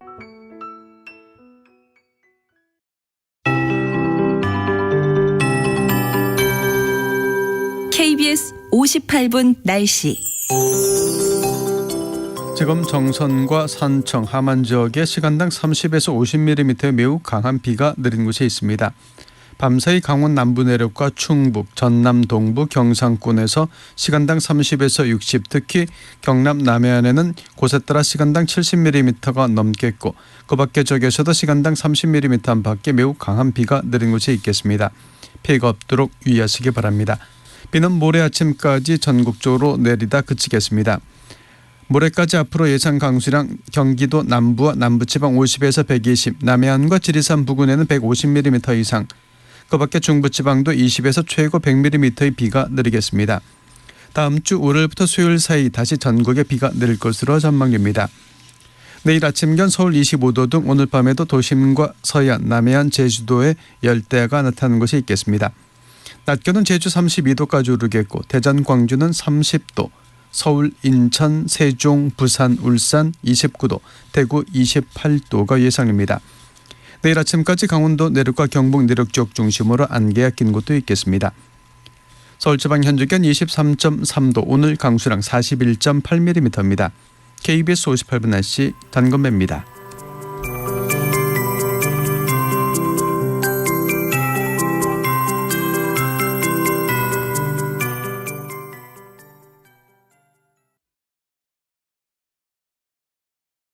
정성을 다하는 국민의 방송 KBS가 11시를 알려드립니다. AM 711kHz, FM 97.3MHz, KBS 1라디오입니다. HLKA.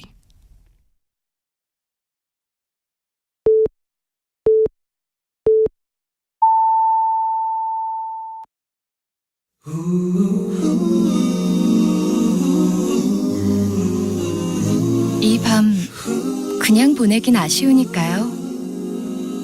당신의 하루의 끝까지 야무지게 채워드립니다.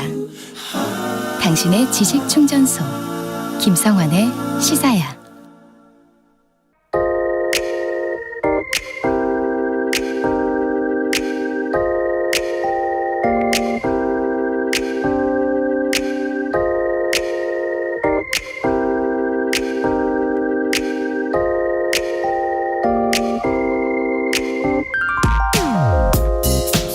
라틴어 수업 저자로 잘 알려져 있는 한동일 작가. 그가 믿는 인간에 대하여란 책에 소개한 자신의 일화입니다. 어느 여름날 문득 멀리 알제리에 있는 친구의 목소리가 듣고 싶어져 전화를 걸어 안부를 물었답니다. 서울은 정말 덥다라는 말과 함께 그곳에서는 무더위에 어떻게 지내고 있는지 묻자 친구는 이런 대답을 하더랍니다. 한국은 아무리 덥다고 해도 가을이 오잖아. 한 작가는 그 순간 친구의 말이 마치 선승의 공안처럼 자신의 머리를 세차게 내리치며 무언가를 일깨우는 것만 같았다고 합니다. 오늘의 아픔과 절망을 바꿀 수 있는 내일이 있다면 인간은 아픔과 고통이 아무리 크더라도 그것을 견디고 넘어설 수 있는 힘을 얻게 된다. 기록적 폭염을 맞고 있다 해도 곧 아침 저녁으로 신선한 바람과 함께 청명한 가을이 온다는 것을 알기 때문에 혹독하게 추운 겨울을 보내고 있다고 해도 봄은 어김없이 온다는 것을 알기 때문에 우리가 그 시간을 버티고 견딜 수 있게 하는 것처럼 말이다. 유난히 더웠던 여름을 지내느라 온몸에 진이 다 빠진 탓일까 막바지 찜통더위를 넘기는 일이 더 숨차고 힘들게 느껴진 며칠이었는데요. 한 작가의 글을 읽으며 시원한 가을 바람을 맞는 기분을 느낀 건 비단 저만의 감성은 아니리라 생각합니다. 하지만 계절의 변화에 맞춰 살아가는 일이 개인의 희망과 용기만 가지고는 어렵다는 사실 역시 아프게 깨달아야 할 듯합니다. 에너지 가격 급등에 한파까지 덮친 지난 겨울, 고령층과 저소득층에게 유난히 잔인한 겨울이었는데요. 정부는 그러자 취약계층 난방비 지원을 위한 에너지 바우처 예산을 기존보다 3배 늘려 3,900억 원을 긴급 편성했습니다. 그런데 사업 종료까지 2달 남짓 남은 현재까지 미집행 예산이 1,200억 원이 넘는다고 합니다. 기초수급 가구의 절반 정도밖에 지원하지 않으면서도 가구별 지원 한도는 또 크게 늘렸는데 정작 지원 대상 가구는 한도의 3분의 2 정도밖에 바우처를 사용하지 못하다 보니 예산이 크게 남아 돌게 된 겁니다. 그렇게 보면 우리는 계절의 변화에 적응하고 견디는 개인의 노력과 사회의 지원이 병행될 때 진짜 희망과 용기를 가질 수 있는 게 아닐까 새삼 깨닫게 됩니다. 지금까지 오늘의 발견이었습니다.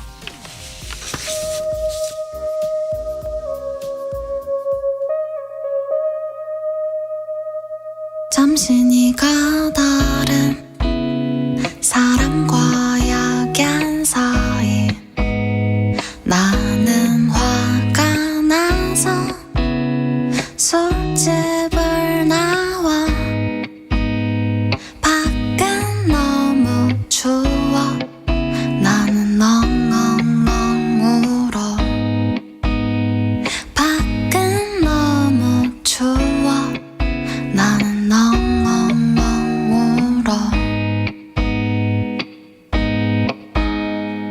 행복한 사람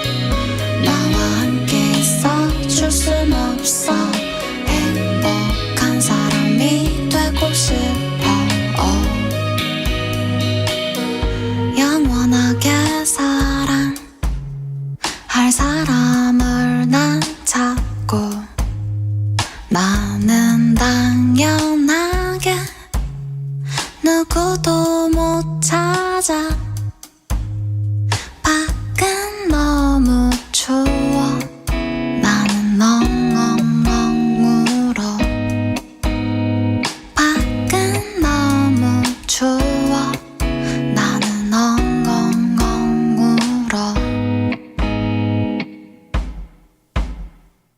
행복한 사람이 되고 싶어 나와 함께 있어줄 순 없어 행복한 사람이 되고 싶어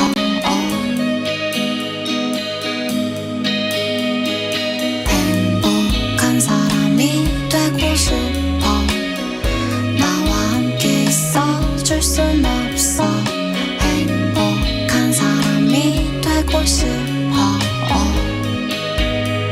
밖은 너무 추워 나는 엉엉엉 울어 밖은 너무 추워 나는 엉엉엉 울어 밖은 너무 추워 나는 엉엉엉 울어 밖은 너무 추워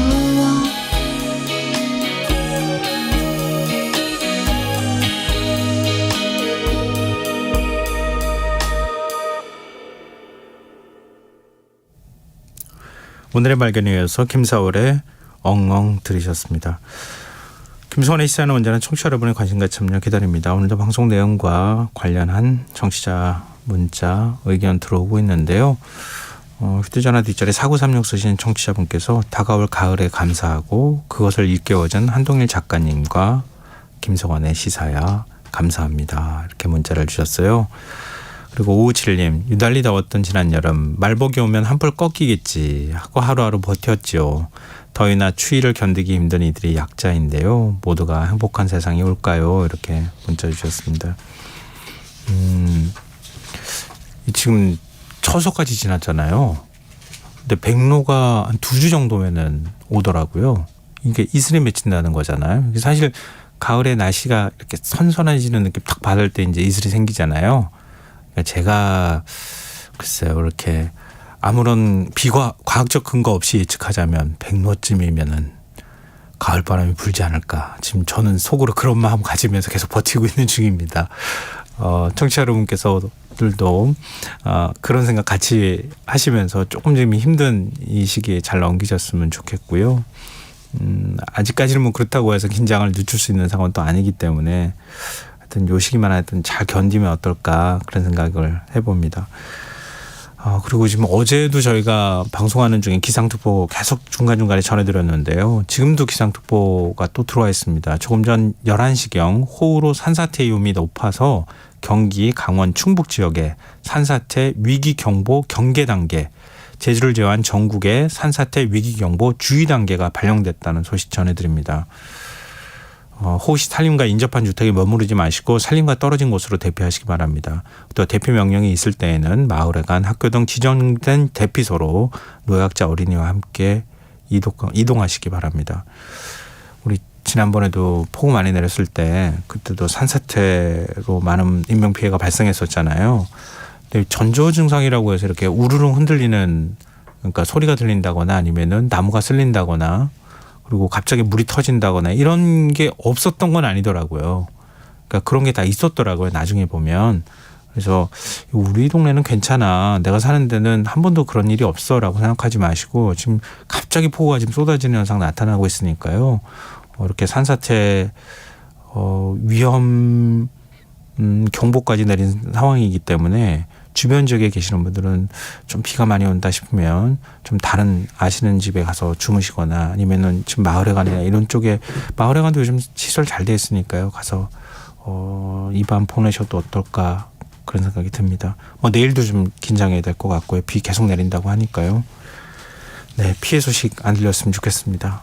네, 청취자분들 문자 계속 기다리고 있겠습니다. 추첨해서 당첨된 분들께 모바일 쿠폰 선물 드릴 테니까요. 많이 보내주시기 바랍니다. 참여하실 문자 번호는 샵9730이고요. 짧은 문자 50원, 긴 문자는 100원의 정보 이용료가 부과됩니다. 콩 게시판 KBS 라디오 유튜브 채널을 통해서도 무료로 참여하실 수 있습니다. KBS 라디오 김성환의 시사회와 함께하고 계신 지금 시각은 11시 9분입니다.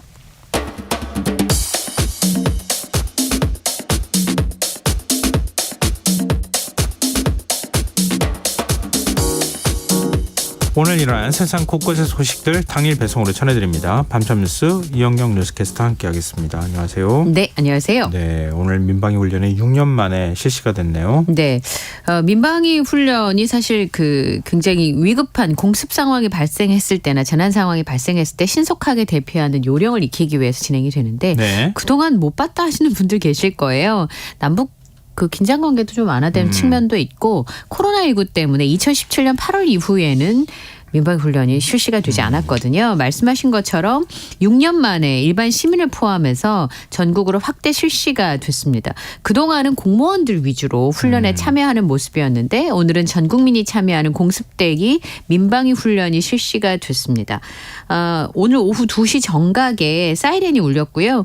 경찰관들은 운행 중인 차량을 세우고 대로변에 이동을 시켰습니다. 교통통제로 이제 도로가 텅 비었는데 소방 차량이 줄지어 지나가는 모습들을 보실 수가 있었는데 시민들의 경우에는 지하철역이나 대피소로 이동을 했고요. 네. 실내에서 계단을 따라서 지하나 1층으로 이동을 하시는 분들도 있었습니다. 섬지역 주민들의 경우에는 공습 상황을 가정한 것이었기 때문에 긴급 투입된 배를 타고 육지로 올라오는 훈련도 있었고요. 네. 전통시장 등에서는 화재 우려가 좀 있으니까 화재 대비 훈련들도 실시가 됐습니다. 그리고 소방차 길터주기 훈련들도 실시가 됐었는데 이 전 국민이 대상인 공습 대비 훈련이 실시된 거는 아까 말씀드린 것처럼 6년 만의 일이었었고요.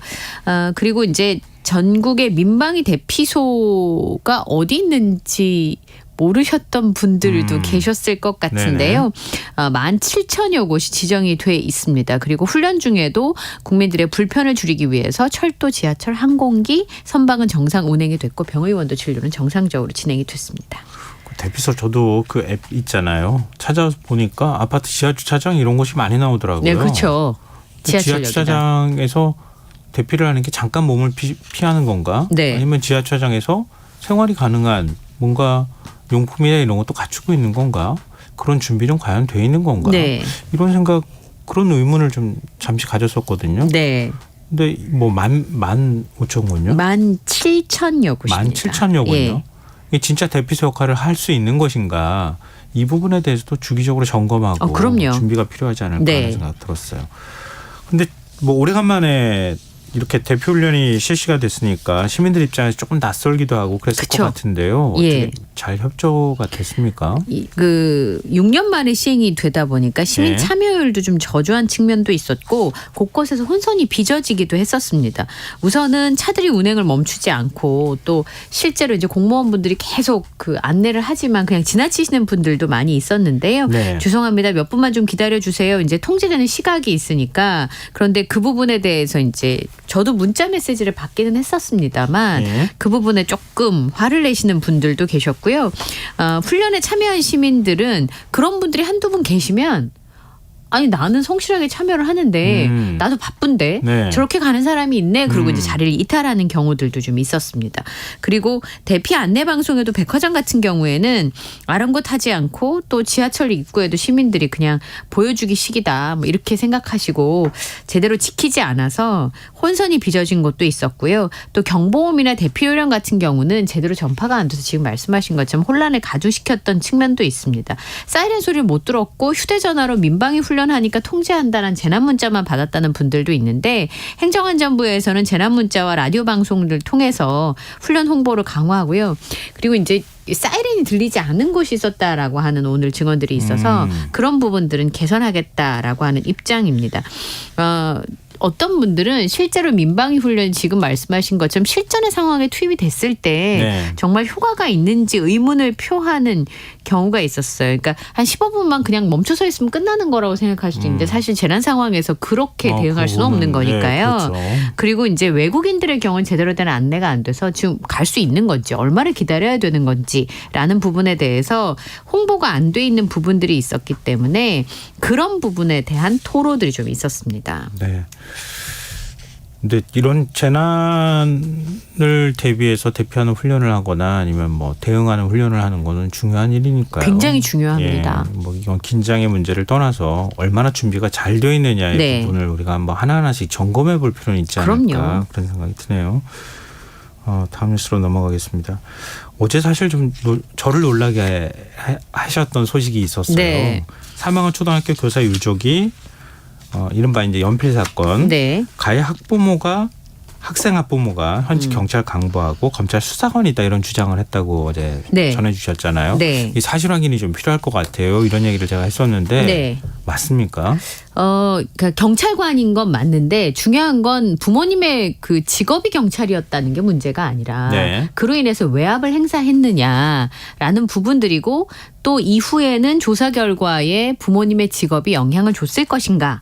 왜냐하면 경찰에서 내놓은 조사 결과가 많은 분들이 좀 고개를 갸우뚱하는 부분들이 있었기 때문인데요. 근데 그 사건과 관련해서 그 학부모들이 그 사건에 관계가 돼 있었고 예를 들면 경찰하고 검찰 수사관이 연이어 학부모가 막 전화를 해서 괴롭혔다. 교사한테 뭐라고 얘기를 한다거나 이랬다고 하면 심리적인 위축이 될 가능성이 있잖아요. 네, 저는 심리적으로. 또 개인적인 번호를 알게 됐잖아요. 네. 알고 했다라고 하는 동료 교사들의 증언이 있었습니다. 이 부분은 아직 확인이 안 됐죠. 예. 그런데 경찰에서는 이제 개인 번호로 전화를 했는지는 확인이 안 된다라는 것이고 유족들은 연락이 왔다는 거고 네. 그럼 혹시 그 전화번호를 알게 된 경로도 직업과 관련이 있는가 이런 의문들이 생길 수 있는 겁니다. 네네. 20대 교사가 사망하게 됐던 부분들 중에서 계속 의혹이 있었던 게 그 연필 사건으로 인해서 가해자와 피해자 학부모로부터 계속 민원에 시달렸고 심지어는 사적인 번호로 전화가 와서 개인 번호로 전화가 와서 그것을 굉장히 부담스러워했다라는 동료들의 증언이 있었습니다. 그런데 경찰에서 조사를 할 때 그 해당 학부모들을 조사를 했는데 범죄 혐의가 없다라고 밝혔고요. 네. 알고 보니까 이 학부모가 전현직 경찰관 부부였다라는 겁니다. 그러니까 이 교사에게 숨진 채 발견되기 엿새 전에 교사로부터 학부모의 문자 메시지가 전송이 됐는데 네. 사실관계를 밝혀달라라는 취지의 내용이었습니다. 가해자 측의 엄마가 보낸 상황이었고요. 네. 그 다음 날 아침에는 교사의 업무용 메신저가 있습니다. 요즘에 이제 앱으로 수업 시간 중에도 메신저를 보내놓을 수는 있거든요. 네. 그럼 선생님이 시간을 보시고 답변을 주시는데요. 거기에도 아이의 평판이 걱정된다. 사실관계를 확인해달라. 이런 총 4차례의 문자를 보냈다는 겁니다. 그런데 네. 유족의 대리인인 문유진 변호사는 선생님 입장에서는 아까 말씀하신 것처럼 그게 압박으로 느껴졌을 수 있다라고 생각하고 있다는 거죠. 그리고 이제 교사랑 학부모 간의 만남이 있었습니다. 그런데 가해 학생의 아버지가 참석을 했는데 네. 이 아버지는 전직 경찰입니다. 지금은 검찰 수사관이고요. 예. 그러다 보니까 이 간담회가 끝나고 나서 선생님의 어머니에게 너무 힘들다라는 문자를 보냈대요. 그리고 이제 닷새가 지났고 예. 이 선생님이 극단적인 선택을 했던 건데 여러 차례 연락을 했던 가해자의 어머니는 현직 경찰이고 그다음에 그 아버지는 검찰 수사관인데 전직 경찰이었다는 겁니다. 참고인 신분으로 참고인 신분으로 조사를 받았습니다만 학부모의 민원 때문에 숨진 교사가 괴로워했다라고 하는 게 지금까지 알려진 유족들의 주장이니까. 근데 학부모가 선생님 만날 때 저 경찰이었어요. 뭐 저 검찰 수사관이에요. 이거 다 직업 공개합니까 보통? 그렇지 않은데 알 안 수도 하잖아요. 있잖아요. 그러니까 알 수 있는 부분들이 있으니까. 근데 이제 변호사님 설명은 경찰 어머니라도 아이가 억울하면 충분히 선생님한테 얘기는 할 수 있다. 그렇지만 경찰이 그 부분에 수사 중이라고 하면 정보를 공개하지 않는 것은 경찰의 제 식구 감싸기가 아니냐라고 하는 게 유족 측의 주장이에요. 현재까지로는. 제가 말씀드렸던 요지는 그거예요. 그러니까 저 검찰 수사관인데요. 그러면서 선생님한테 얘기하면 선생님은 당연히 그걸 스트레스 받으시죠. 그럴 수밖에 네. 없다는 거예요. 네. 근데 그걸 과연 공개를 했을까? 근데 공개를 했다면 그것 자체가 압박이 될 수 문제가 있다는 거죠. 있으니까. 예. 보통은 저 누굽니다. 이거 안 하거든요. 학부모로서 가는 거지 누가 직업을 가지고 갑니까? 예. 그런 상황이어서 그런데 이제 경찰 쪽에서는 절대 그럴 일이 없다라고 하는 부분이거든요. 네. 외압이나 제 식구 감싸기 결과가 아니냐라는 의혹에 대해서 완강히 부인을 하고 있습니다. 해당 경찰관이 고위직이 아니고 직접 수사하는 부서에 근무하는 것도 아니고 수사에 영향을 줄 만한 위치와 자리에 있지 않다. 그러므로 외압은 불가능하다라는 네. 건데요. 예. 그래서 지금 이 부분에 대해서는 이제 유족 측의 주장은 정보 공개를 좀 해달라라고 하는 거고, 경찰에서는 문자 메시지와 통화 내역 등의 자료 원문 제공은 불가능하지만 유족 측에 여러 차례 자료를 열람하도록 했는데 예. 모든 가능성을 열어놓고 최종 판단하겠다 이런 입장이거든요. 그러면은 학부모하고 주고받는 메시지나 네. 그러니까 메신저 내용이나 이것도 유족 측한테 아직 보여주지 않은 거예요? 원문 제공은 불가능하지만 여러 차례 자료를 열람하도록 했다고 하니까 어느 정도까지 공개를 했는지는 모르겠습니다만 네. 이전에 경찰의 조사 결과가 나왔을 때 유족 측의 반응이 뭐였냐면 사적으로 연락을 문자 메시지를 보냈다. 네네. 네, 근데 통화는 안 했다라는 게 경찰의 입장이고 네. 유족 측은 문자 메시지가 왔었다. 그리고 남자친구가 그런 증언을 했었잖아요. 학부모로부터 이제 개인 전화로 전화가 와서 그렇게 부담이 됐다라는 걸 토로했다라는 네네. 증언도 나오기 때문에 저는 사실이 제일 궁금한데 지금 경찰의 설명은 유족 측과 좀 배치된 측면이 있습니다.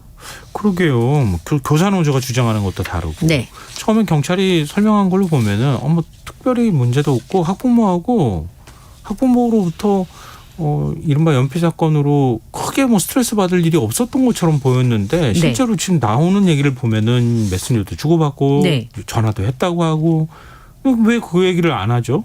맨 처음에 조사했을 때 왜 그 얘기를 설명을 안 했는지 잘 모르겠어요. 그러니까 의심을 사는 거 아닙니까? 네. 이 교육부가 교권회복과 보호를 위한 종합 방안을 오늘 내놨어요. 네. 지금 이런 악성 민원과 소송에 학교와 교사가 시달리지만 대응 수단이 없다라는 호소가 있어서 이런 상황을 방지하기 위해서 교육부에서 교권보호 종합대책을 발표를 했는데요. 네. 우선은 첫 번째는 학부모 민원을 전담하는 민원 대응팀을 시범 운영하기로 했다. 지금은 이제 선생님한테 모두 학부모님들이 민원을 제기하잖아요. 뭐 그런데 물어보거나. 네. 예. 그런데 그렇게 하지 않고 학교장이 책임지는 민원 응대 시스템을 만들고 민원 창구를 일원화하겠다라고 하는 겁니다. 예. 악성 민원은 학교장 책임으로 다 처리를 하도록 하고요. 학교 차원에서 만약에 해결하기 좀 어려운 사안이라면 예. 변호사 등 전문 인력이 포함된 교육지원청에 통합 민원 질문 넘길 수 있다. 또 교권보호위원회에서 학부모에 대한 조치도 강화가 됩니다. 학교가 소송에 시달릴 수 있는 그런 일을 방지하기 위해서 교권보호위 업무도 법 개정을 통해서 교육지원청으로 이관이 되고요. 만약에 교육활동을 침해한 학부모가 있다면 교보위가 특별교육 이수 등의 강제 조치를 할 수 있도록 한다라고 하는 부분입니다. 교원단체 반응은 어떻습니까? 교원단체의 반응은요. 앞으로 이제 공교육이 정상화되기를 기대한다. 또 교총에서는 학교와 교사의 어려움을 해소하는데 실질적인 결과로 나타나기 위해서는 입법, 제도 개선, 예산, 인력 추가, 후속 조치가 필요하다. 맞는 말이죠. 이제 네. 그런 얘기를 했는데요. 예. 이 지금까지 교사분들이 요구했던 사항들이 좀 많이 포함이 되기는 했습니다만 한쪽에서는 전교조 측에서는 구두 논평으로 모든 문제의 원인이 학생들한테 있는 게 아닌데 지금 나온 대책은 뭐 학생 인권 조례를 포함해서 학생들에게 문제가 있는 듯한 그런 부분들이 있어서 네. 그게 아니라 교사들이 학생을 지도할 수 있는 말하자면 그런 활동을 보장하는 내역들이 있었으면 좋겠다라고 하는 부분인데요. 그런 부분에 있어서 아쉬움을 표했고요. 그 교육청 노조연맹에서는 예. 정부가 학교 내 교육 공무원들을 악성 민원의 총알바지로 내몰고 있다라고 하면서 반대의 뜻을 나타냈습니다. 지금 말씀드렸던 내용들은 사실은 어쨌든 대부분의 법안이 상임위를 통과를 하고 법 개정이 돼야 되지만 가능한 부분이고요. 네. 사안의 섬세함도 좀 필요합니다. 예, 맞습니다. 학생 인권이 너무 지나치게 보장돼서 이런 문제가 생긴 건 아니지 않나요? 뭐 일부분에 있어서는 뭐 예를 들어서 휴대전화를 가질 수 있는 권리는 학생인권조례에서 보장할 수 있지만 수업 시간에 방해가 된다면 제재할 수 있도록 하는 가이드라인의 문제가 아닐까 싶습니다. 취지 문제가 된다고는 선생님들도 생각하지 않는 것 같아요. 그러니까 선생님이 그러니까 권위를 세울 수 있도록 하는 네. 거, 그리고 거기에 따라서 만약에 권위가 서지 않을 때 어떤 조치를 취할 수 있는지 이런 것들을 좀 세분화해서 네. 선생님이 그런 것들에 대해서 지나치게 뭔가 위축되거나 아니면 스트레스를 받거나 이러지 않도록 해주는 네. 게 중요한 거지. 학생이 예를 들면 과거에 우리 했던 것처럼 선생님한테 막 이렇게 뭘 맞거나 뭐 네. 이렇게 해서 되는 문제는 아니잖아요. 그렇죠. 예. 네. 자, 지금 여러분께서는 KBS 라디오 김성환의 시사회와 함께하고 계십니다. 밤참스 계속 이어가겠습니다.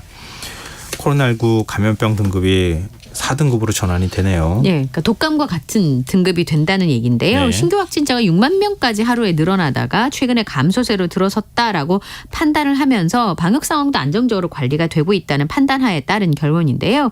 앞으로 달라지는 것은 우선 일일 환자 확진자 집계가 중단이 됩니다. 31일부터. 네. 대신에 주간 단위로 527명의 의료기관에서 코로나19 양성자 감시가 이루어지게 되고요. 그다음에 호흡기 환자 진료센터가 있었거든요. 그 지정되는 부분들이 있었는데 다 해제가 됩니다. 그러니까 앞으로 모든 의료기관에서 코로나19 외래 환자를 벌 수가 있게 됐습니다. 그리고 지금 이런 판단을 하게 됐던 이유가 치명률이 지금 0.02%에서 코로나 같은 경우에 0.04%로 지금 떨어진 상황이거든요. 네. 그러니까 건강한 사람에게는 독감 수준이다라고 보고 있는 거고요. 일일 확진자 수를 계속 발표는 안 하고 있지만 집계를 계속 하게 되면 다른 나라에서 봤을 때 우리나라가 너무 확진자가 많은 것처럼 오해할 수 있는 그런 상황인데 표본 감시를 통해서 그런 부분도 개선이 된다라고 하는 내용이고요. 그리고 지금 우리나라에서 감염병 위기 단계를 하향하는 부분에 있어서 네. 경계에서 주의를 낮추지를 않았어요. 왜 그러냐면 지금 위험하다고 하는 고령층의 경우에는 위험이 상존하고 있기 때문에 그런 부분들을 보호하기 위한 안전판으로 보시면 되겠습니다. 검사 진단 비용은 어떻게 되는 겁니까? 검사비 지원 중단은 이제 고위험군이냐 일반 환자이냐에 따라 달라지는데요. 네. 일반 환자의 경우에는 검사비를 이제 병의원에서 하는 경우에 신속항원 검사는 검사비는 무료고 진료비를 냈었잖아요. 근데 진료비 외에 비용이 이제 발생을 하는데 의료기관에 따라서 신속항원 검사를 해도 2만 원에서 5만 원 정도가 들 예정이고요. 만약에 PCR 검사를 받는다 그러면 6만 원에서 8만 원 부담을 하셔야 됩니다. 좀 부담스럽네요. 예. 가격이. 대신에 고위험군의 경우에는 선별진료소와 의료기관에서 PCR 검사와 신속항원 검사를 여전히 무료로 받으실 수가 있고요. 그리고 먹는 치료제 대상군은 PCR 검사가 외래 2만 원, 입원은 13,000원 정도 부담을 하십니다. 먹는 치료제는 내년 상반기까지는 무료로 무상으로 지원될 것으로 보입니다. 네. 오늘도 굉장히 짧은 시간 안에 네. 무섭게 비가 내리는 걸 저도 봤는데 이 비 언제까지 계속 내리는 겁니까?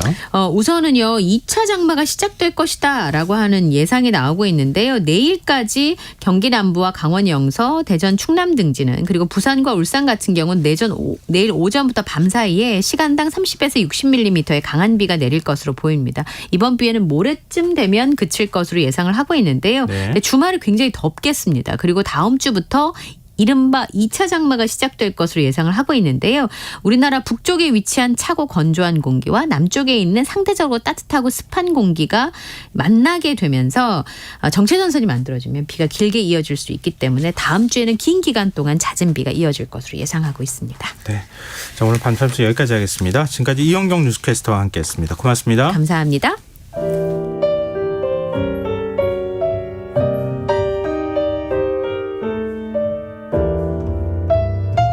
내일의 품격, 김성환의 시사야에서 챙겨가세요. 하루를 마무리하는 시간 꺼내보는 당신의 지식 창고. KBS 1라디오 김성환의 시사야.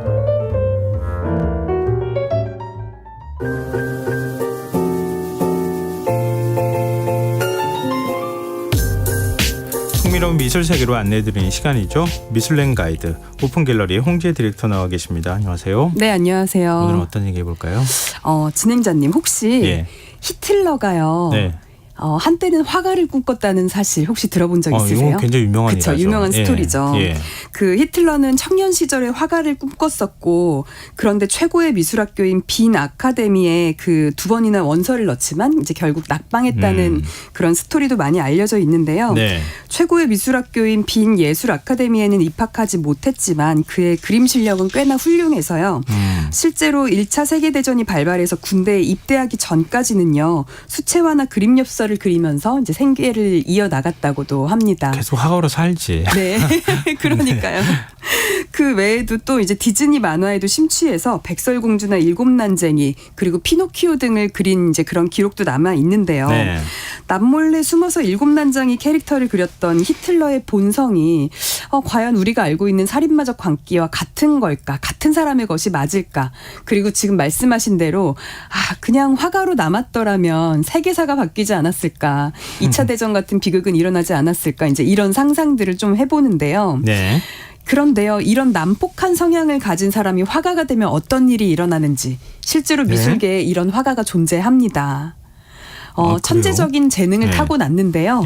살인까지 저지르며 도망자로 살아야 했던 그런 불운의 화가. 오늘은 그 주인공인 카라바조의 삶과 작품에 대해서 소개를 해드리고자 합니다. 카라바조 이탈리아 화가고 네. 중세.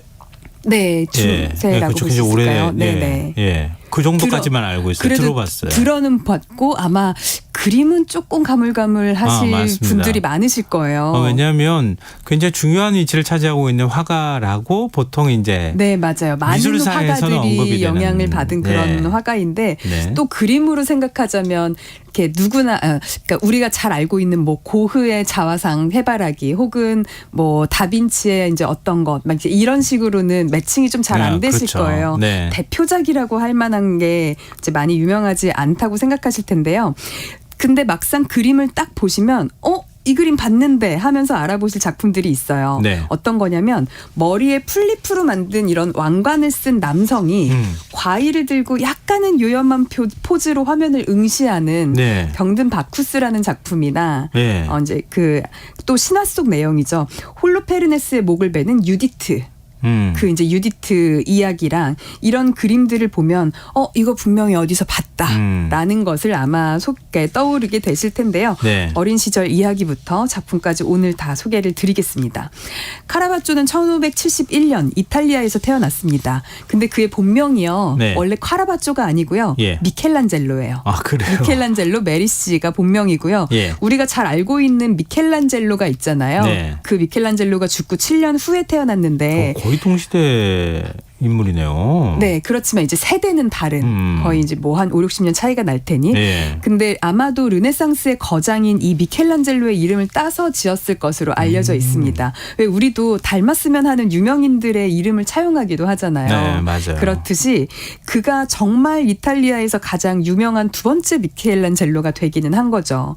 그래서 사람들은요, 그의 출신 지역인 카라바조에서 따온 애칭이자 별명으로 그를 부르기 시작했습니다. 아, 그렇군요. 카라바조가 그러면은 지역 이름이에요? 네, 맞아요. 밀라노에서 얼마 떨어지지 않은 그 곳의 작은 지역 이름이에요. 그럼 이탈리아 북부 쪽에 있는 지역 이름이겠네요? 네네네. 처음 알았어요, 사실은. 아, 그렇군요.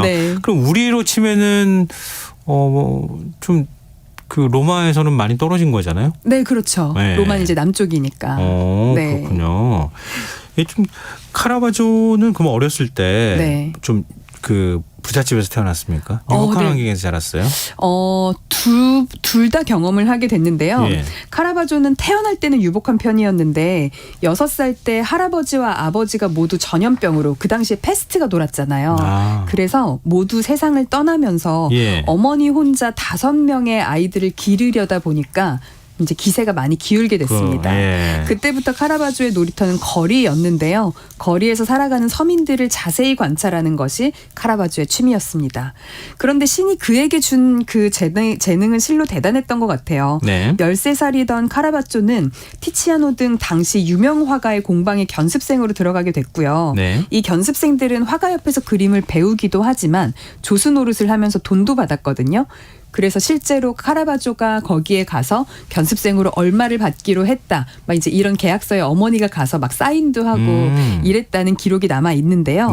어쨌든 카라바조는 이렇게 어릴 때부터 홀로 된 어머니를 도와서 생계에 도움이 되면서 또 유화나 프레스코 등 당대 그림의 기법과 이제 여러 장르의 표현을 빠르게 배워 나갔습니다. 그런데 될성 부른 나무는 떡잎부터 알아본다는 속담도 있잖아요. 견습생으로 일종의 하찮은 일을 하는데도 카라바조의 재능은 굉장히 돋보였다고 합니다. 그래서 사람들 사이에서 소문이 돌기 시작하는데 카라바조라는 화가가 있는데 실력이 진짜 대단하대 이제 이러면서 소문이 난 거죠. 이런 식으로 타고난 천재였는데 어느 정도였냐 하면 보통 화가들이 그림을 그리기 전에 기초 도안이나 밑그림들을 다들 그리거든요. 그런데 카라바조는 평생 도안 없이 그림을 그렸다고 합니다. 아니, 말도 안 돼. 아니, 미켈란젤로나 그 다 스케치한 게 남아 있잖아요, 지금. 천재 화가들이나 이런 사람들도 스케치 다 하고 그리고 그리는데 스케치를 안 하고 그림을 그린단 말이에요, 바로.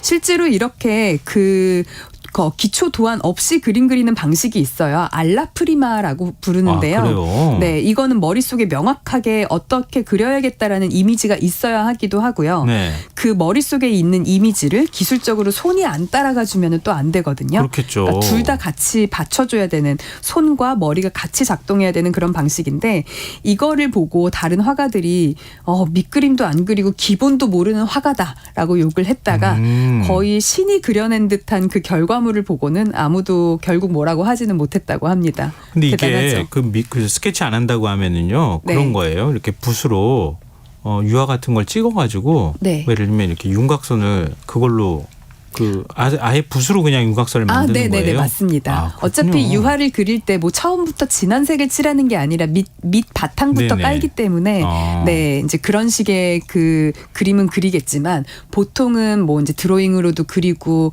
혹은 그 유화로 바로 그런 밑 채색을 하기 전에 원래는 목탄이라던가 이제 좀 가벼운 연필이라던가 네네. 잘 보이지 않는 가는 선으로 보통은 스케치를 하거든요. 네. 근데 이런 작업이 전혀 없었다는 거죠. 아 근데 중세시대 그림이 다 검은 톤이잖아요. 네. 그러니까 조금 가능했겠다. 그런 것도 가능하기는 했겠네요. 그렇군요. 네.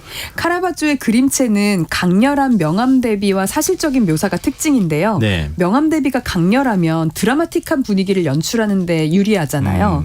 그러다 보니까 종교화, 되게 엄숙하게 어떤 되게 드라마틱한 분위기를 사람들한테 심어줘야 되는 그런 종교화에 굉장히 적합한 그러네요. 그런 방식이었습니다. 예. 특히 이 당시가요, 1600년 이제 전후로 이탈리아는 종교의 그 영향력이 대단했던 시기인데요.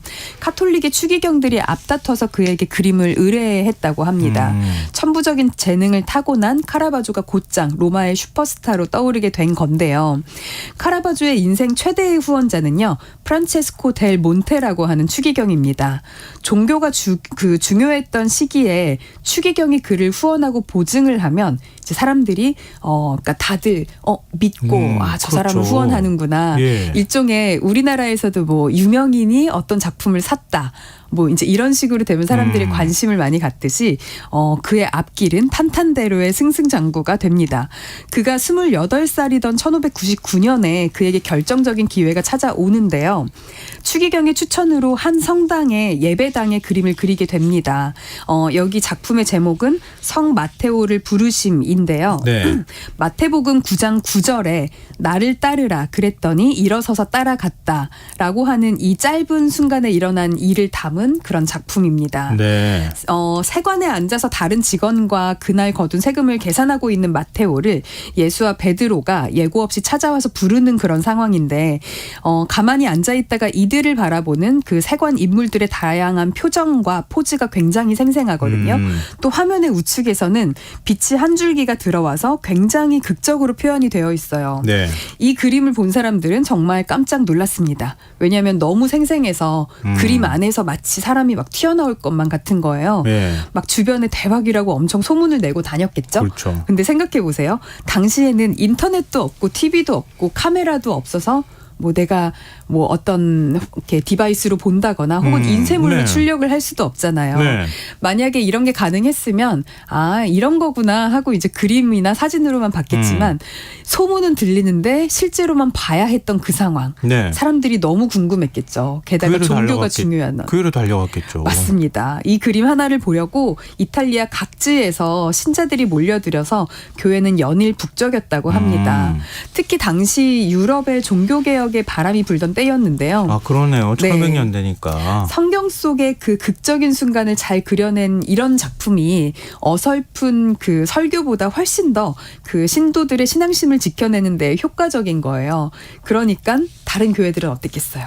우리 우리도 교회도 그려달라. 그려달라. 그렇죠. 아 당시에 또 문맹률이 굉장히 높은 상황이어서 네, 맞아요. 오히려 성서를 그렇게 그림으로 알려주는 네. 시대였잖아요. 맞습니다. 문맹률뿐만이 아니라 또 그 책을 갖고 있는 사람들은 다 부유한 사람들이었죠. 그러네요. 인쇄술 발달도 안 됐으니까. 책 갖고 있는 게 참 대단한 일이었어요. 맞아요. 책 갖고 있는 게 곧 권력이었다고 할 정도였으니까 여러 교회에서 자기네 예배당에도 그려달라고 이렇게 앞다퉈서 의뢰를 했다고 합니다. 예. 그러니까 카라바조는 정말 타고난 재능 하나로 이렇게 성공 가도를 달리게 돼요. 그런데 우리가 초반에 히틀러 얘기를 했잖아요. 네. 안타깝게도 신은 그에게 그림을 잘 그리는 재능만 주지는 않았습니다. 그의 성격은 극도로 난폭했는데요. 네. 그 사실 많은 예술가들이 뭐 좀 예민하다, 좀 성격이 까칠하다. 약간 까칠하다 이런 얘기는 네. 많은데요. 네. 그 수준을 넘어선 난폭함이었습니다. 왜냐하면 경찰 수배만 17번 그리고 그 체포되는 거는 또 7번이나 됐거든요. 아, 무슨 죄를 저질렀길래 이래요? 그 제목이 아주 다양했는데요. 예. 1603년 8월 명예훼손으로 피소, 1604년 4월 식당 종업원의 얼굴에 접시를 던져서 피소, 같은 해 10월에는 경찰 모독죄로 구속이 되고요. 같은 해 11월 공무집행 방해로 구속, 1605년 불법 무기 소지죄로 구속, 그리고 같은 해 7월에는 모욕죄, 같은 해 9월에는 창문에 돌을 던져서 기물파손죄로 구속을 당했습니다. 네. 마치 제가 읊으면서 갑자기 미술랭 이야기가 아니라 이전 뉴스 시간으로 돌아간 것 같은 느낌이 드는데요. 32살에서 34살까지 3년간 7번의 이런 구속이 있었어요. 이 정도면 아무리 천재적인 예술가라고 하더라도 이제 사회 부적응에 가깝다고 봐야겠죠. 그러네요. 하지만 그때마다 카라바조를 구원했던 추기경의 로비로 풀려났습니다. 이쯤 되면 그에게 주어진 그 천재적인 재능이 신의 축복이 맞는지 잘 모르겠어요. 왜냐하면 이제 너무 뛰어난 재능 때문에 그가 그 죄를 뉘우칠 기회를 앗아간 게 아닐까 하는 생각도 좀 들거든요. 근데 뭐 구속되면 풀어줬다는 거잖아요. 네. 가가지고 로비에서. 그러니까요. 데리고 나왔다는 거잖아요. 네, 맞아요. 어떤 일을 해도 내가 경찰에 이렇게 그 불려는 가지만 나오게 되는 상황이 되는 그럼 거예요. 반성을 안 하잖아요. 그러니까요. 그러니까 또 똑같은 짓을 반복하고. 그러니까 말이에요. 후원자들이 정말 카라바조를 위했던 건지 모르겠네요. 그래서요, 사람들은 그의 재능을 악마적 재능이라고 하기도 합니다. 그의 아름다운 그림에 매료돼서 네. 다른 거를 못 보고 그런 상황이 되는 것 같은데요. 다른 거 필요 없어. 그림만 잘 그리면 돼. 네, 맞아요. 네. 그러다가 1606년 카라바조는 급기야 살인까지 저지릅니다. 와, 이건 충격이에요. 그러니까요. 살해된 대상은요, 그 라눈치노 토마소니라는 사람인데요. 토마소니는 그 부유한 가문 출신으로 갱스터라는 기록이 있어요. 네. 근데 이제 그 갱스터가 우리가 생각하는 그런 갱스터인지는 모르겠지만 네. 어쨌든 그냥 부유한 가문에서 태어나서 특별한 일을 하지 않으면서 이제 그곳에서 조금 건달처럼 지냈던 이제 그런 그 청년인데 네. 둘이 결투를 벌이게 됩니다. 예. 근데 결국에 카라바조의 칼에 토마소니가 죽은 거죠. 이 둘이 결투를 왜 벌였는가에 대해서는 정확하게 알려져 있지는 않았었는데요. 네. 미술사학자들은 오랫동안 그의 살해 동기를 그 팔라코다라고 하는 일종의 테니스 경기가 있어요. 예. 거기에서 빚어진 다툼으로 보는 게 정설이었는데 2002년에 영국의 미술사학자가 교황청에 보고되었던 자료를 뒤지다가 토마소니의 사인을 거세에 따른 과다출혈이었다라는 사실을 발견을 했다고 합니다. 예. 한 여인을 두고 벌어진 치정 사건으로 보는 의견이 더 유력해졌어요. 그래서 왜냐하면 당시 로마에서는 자신의 여인에게 모욕을 강한 남자에게 이러한 방식으로 거세로 이제 복수를 하는 것이 하나의 그래요? 관례였다고 하거든요. 예. 그래서 아마도 이제 한 여인을 두고 삼각관계가 아니었을까 이제 이런 유추가 되는 거죠. 어쨌든 토마소니는 부유한 가문의 출신이라고 했잖아요. 네. 그 얘기는 토마소니의 인맥이 카라바조의 후원자가 겹칠 수도 있다는 얘기죠. 그래서 피해자 토마소니의 가족들은요, 그 주변인들에게 가서 카라바조를 강력하게 처벌하라고 압박을 합니다. 뭐 어찌 보면 당연한 반응인데 네. 이번에도 후원자들이 도움을 줬어요? 아니요. 당연한 반응이기는 하지만요. 사실상 그 피해자의 가족이 힘이 없거나 했다면 후원자들은 또 눈을 감았을까? 사실은 잘 모르겠어요. 왜냐하면 그 이전의 일들도 역시나 눈을 감았어는 안 그쵸. 되는 일이었으니까요. 네. 하지만 이제 후원자들도요. 더 이상 카라바조의 죄를 감춰줄 수가 없었습니다. 왜냐하면 피해자 가족과의 관계도 있었고요. 그렇죠. 또 게다가 살인이라는 죄는 너무 무겁기도 했고요. 카라바조는 결국 이제 도움을 받지 못해서 야반 도주를 하는데요. 네. 이제 남쪽으로 내려가게 되는 거죠. 그리고 카라바조가 이제 여기서 원래 활동했던, 그러니까 그 원래는 카라바조에서 태어났다가 예. 이렇게 활동을 활발하게 했던 곳이 이제 로마인데요. 예. 로마시에서 이제 누군가 그러니까 카라바조를 죽여도 죄를 묻지 않겠다. 라고 하는 1급 추방 명령까지 내립니다. 오. 사실 이게 어떻게 보면 사형 선고보다 더 무서운 그렇네요. 거거든요. 사형 발견 즉시 선고는 사살해라. 뭐 이런 그러니까요. 거랑 비슷한 사형 거잖아요. 선고는 그래도 내가 구속이 됐다가 사형이 언제 집행될지 모르지만 운이 좋으면 풀려날 수도 있고 이렇지만 정말 어느 누구든 보는 즉시 처리를 해도 괜찮다라는 이제 무서운 허허. 그런 명령이죠. 예. 그래서 카라바조는요, 로마의 세력이 닿지 않는 나폴리나 몰타, 시칠리아 등 이탈리아 남부 지방을 머물면서 그림을 그렸습니다. 그리고 항상 누군가 나를 잡으러 올 거라는 불안에 시달렸다고 해요. 그런데요, 그의 악마적인 재능은요, 그 도망을 친 이곳에서도 빛이 났습니다. 불과 몇 달이 지나지 않아서 카라바조는 나폴리에서 가장 유명한 화가가 되었고요. 예. 돈도 많이 벌었고요. 아주 유명해지면 안 되는 거 아니에요? 조용히 그러니까요. 살아야지. 그래도 그 당시는요, 지금처럼 뭐 인터넷으로 누군가가 찍어서 나 누구 어디서 봤다 이런 게 이제 확산되거나 이런 때는 아니었다 보니 네, 이제 그렇게까지 이제 좀 뭐 이름 바꿔가지고 살면 뭐 그럴 수도 네, 있고요. 그럴 수도 혹은 있겠네요. 아무리 이제 그 1급 추방 명령이 내려졌다고 하더라도 그게 이제 로마시에서 내렸던 거기 때문에 나폴리나 아예 이제 그 더 밑에 뭐 그 몰타 섬 이런 데까지는 영향을 끼치지 않았던 것 같아요. 예. 근데 이렇게 또 돈을 많이 번 걸로요. 카라바조가 이제 후원자가 없잖아요. 예. 본인이 돈을 많이 벌었으니까 이걸로 사면을 위한 로비 자금으로 또 쓰기 시작합니다. 대단한 수완가네요. 그러니까요. 근데 또 이게 로마에서는요, 실제로 그런 논의를 했다고 해요. 교황청에서. 아무래도 그를 사면해줘야 될 것 같아. 말도 안 된다. 그는 사람을 죽였잖아. 무슨 말이야? 이러면 근데 그가 그림을 너무 잘 그리지 않나. 그의 재능은 인류의 보물이다. 막 이러면서 이런 대화가 오갔다고 합니다. 사실 말도 안 되는 대화이긴 한데요. 네. 훌륭한 재능이 있으니 살인죄를 사면해주자. 요즘에 뭐 어떤 사례라고 생각을 하면 말도 안 되는데 사실 당시 이탈리아에서도요, 이런 식의 사면은 상식에 어긋나는 일이었다고 합니다. 그러니까 이렇게 막 서로 논의를 하고 논쟁을 한 거죠. 이거 신도 참 무심하시지. 그냥 재능을 주려면 하나만 주시지. 그러게 반대를 줘가지고 네.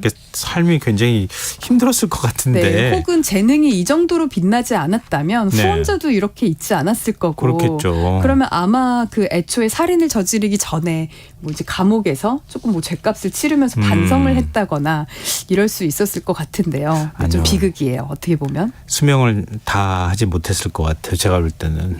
맞아요. 한쪽으로 너무 당시에는 뭐 굉장히 뭐랄까 어찌 보면은 그냥 폭력이 일상화돼 있었던 시대일 수도 있으니까요. 근데 그러면 이렇게 사면 로비를 했는데 사면을 받았어요? 네, 결국 받았습니다. 받았어요? 받아냅니다. 말도 안 되는 결과지만요. 그림을 너무 잘 그린다는 이유로 로마 교황청은 그를 사면해주기로 결정을 합니다. 그래도 신은 있는 건지 방금 이제 스포일러를 의도치 않게 이제 하셨는데요. 카라바조가요, 로마로 돌아가는 길에 갑자기 사망을 하게 돼요. 그러니까 사면을 받아서 와 신난다, 이제 로마로 다시 돌아가야지 했는데 돌아가는 길에 사망한 거예요. 이 또한 너무 이제 옛날이라서 정확한 사인이 알려져 있지는 않았는데요. 로마로 돌아가기 전에 자객에게 습격을 당해서 큰 부상을 입었는데 뭐 이 여파로 그 상처에 뭐 독성이 있는 물감이 들어가서 사망했다. 뭐 이런 이야기도 있고요. 다양한 이야기가 있어요. 어쨌든 그는요, 이렇게 사망하고 나서 그러니까 그 사망 전에 제자를 양성하지도 않았고, 그리고 이제 뭐 친하게 지내는 워낙 자기 사람도 없었기 때문에 사후에 그를 지지해주는 사람은 하나도 없었고요. 때문에 사후에 불과 수십 년 만에 카라바조에 대한 평가는 악평만 남았고요. 그의 그림도 미친 화가의 그림으로 무시를 당했습니다. 그리고 오랫동안 잊혀져 있다가 20세기에 재발견이 된 건데요. 그게 바로 유명한 그 문화비평가인 로베르토 롱기라는 사람이 대학생 시절에 이렇게 논문을 쓰면서 그 카라바조가 이제 재조명되기 시작했거든요. 그 롱기는 이런 말을 남긴 적이 있습니다. 카라바조가 없었다면 베르메르, 렘브란트, 마네의 그림은 달라졌을 것이다. 라는 말을 남기면서 이제 카라바조를 재조명하려고 애썼죠. 실제로 그 렘브란트의 그 이제 빛에 대한 연구가 있잖아요. 그것이 다 카라바조에서 영감을 받아서 이제 명암 그런 기법을 완성했다라고들 하는데 그를 재조명하는 데에는 사실 가장 크게 뛰어넘어야 할 부분이 바로 살인 화가로서의 원죄거든요. 진행자님이라면 어떨 것 같으세요? 우리나라에 만약에 수백 년 전에 살았던 인물인데 네. 실력 좋은 예술가가 있었는데 살인을 저질렀대요. 그럼 재조명하는 거에 찬성하시겠어요? 반대하시겠어요? 수백 년 전 일 가지고 그 예술 작품을 그걸로 평가하면 안 되잖아요. 그렇죠. 네. 현대라고 한다면 말이 안 되지만 그렇죠. 수백 년이 또 지나고 나면 그의 업적은 재평가를 하고 싶잖아요. 네. 그래서 롱기가 신경 써서 연구했던 작품이 바로 카라바조 생애의 마지막 작품 골리앗의 머리를 든 다윗입니다. 이 작품은 자신을 사면해준 그 로마의 교황 조카에게 선물로 바치기 위해 그렸던 그림인데요. 네. 이 그림을 통해서 카라바조가 드디어 과거를 참회하고 본인의 잘못을 뉘우친 거는 아닐까 하는 생각도 해볼 수가 있어요. 왜냐하면 그 작품이 이제 다윗이 골리앗의 머리를 이렇게 들고 있는 그런 작품인데 네. 둘 다 화가의 얼굴이거든요. 특히 참수된 골리앗의 얼굴이 이제 그 화가의 얼굴인 거를 보고 이제 어떻게 이거를 해석을 할 수가 있냐면요. 카라바조의 다윗은요 카라바조의 젊은 시절 모습을 하고 있고요. 그리고 거인 골리앗을 처단해 놓고도 승자의 그 자신감 있는 얼굴을 하는 게 아니라 골리앗의 죽음을 마치 애도하는 듯한 슬픔이 드리워져 있고요. 그리고 마치 청년 카라바조가 어른 카라바조를 징벌한 후에 애처롭게 바라보고 있는 듯 합니다. 그 반성의 뜻이 있는 거네요. 그러니까요. 네. 아마도 승자가 되기 위해 결국 살인을 한 다윗도 복잡하고 괴로운 심정이지 않았을까 하는 거에 본인의 이야기를 담아서 다윗의 모습을 통해서 이제 살인에 대한 후회를 하고 있는 걸 좀 표현을 하고 있고 또 괴롭고 비참한 모습을 하고 있는 참수된 골리앗의 모습을 통해서 죄를 받아야 마땅한 자신을 표현함으로써 때늦은 참회지만 죄를 뉘우치고 용서를 구하고 있는 것으로 이렇게 해석을 할 수가 있는데요. 네. 근데 사실은 이게 사면해준 이에게 선물로 주려고 가는 거였잖아요. 네. 그래서 그렇게 와닿지는 또 않을 수도 있는 것 같아요. 참회라면 사면되기 전에 사면의 그 로비를 하는 게 아니라 제발로 찾아가야 되지 않았을까 싶은데요. 어쨌든 이제 그럼에도 불구하고 그의 작품이 워낙 뛰어나기 때문에 그가 더 오래 살아서 정말 죄를 뉘우치고 사는 모습을 보고 또 이제 그 더 많은 작품도 남겼으면 좋았겠다 하는 생각도 좀 해봅니다. 결국은 이제 비운의 죽음을 맞았잖아요. 네, 맞아요. 그걸로 죄값을 다 치른 거 아닌가 이런 생각이 드는데. 네, 그럴 수도 있겠네요. 네, 그 작품 사람이라는 게 그런 작품을 남겼을 때 그게 이렇게까지 오래 갈 수 있구나. 예술 작품은 참 위대하다 이런 생각을 다시 한번 하게 되네요. 그러게 말입니다. 네, 오늘 미슐랭 가이드 여기서 마무리하겠습니다. 오픈 갤러리 홍지혜 디렉터와 함께했습니다. 고맙습니다. 감사합니다. 김성환의 시사양 오늘 순서 여기서 마칩니다. 모바일 쿠폰 당첨자는 홈페이지 공지사항에서 확인하실 수 있습니다. 지금까지 시사평론가 김성환이었습니다. 고맙습니다.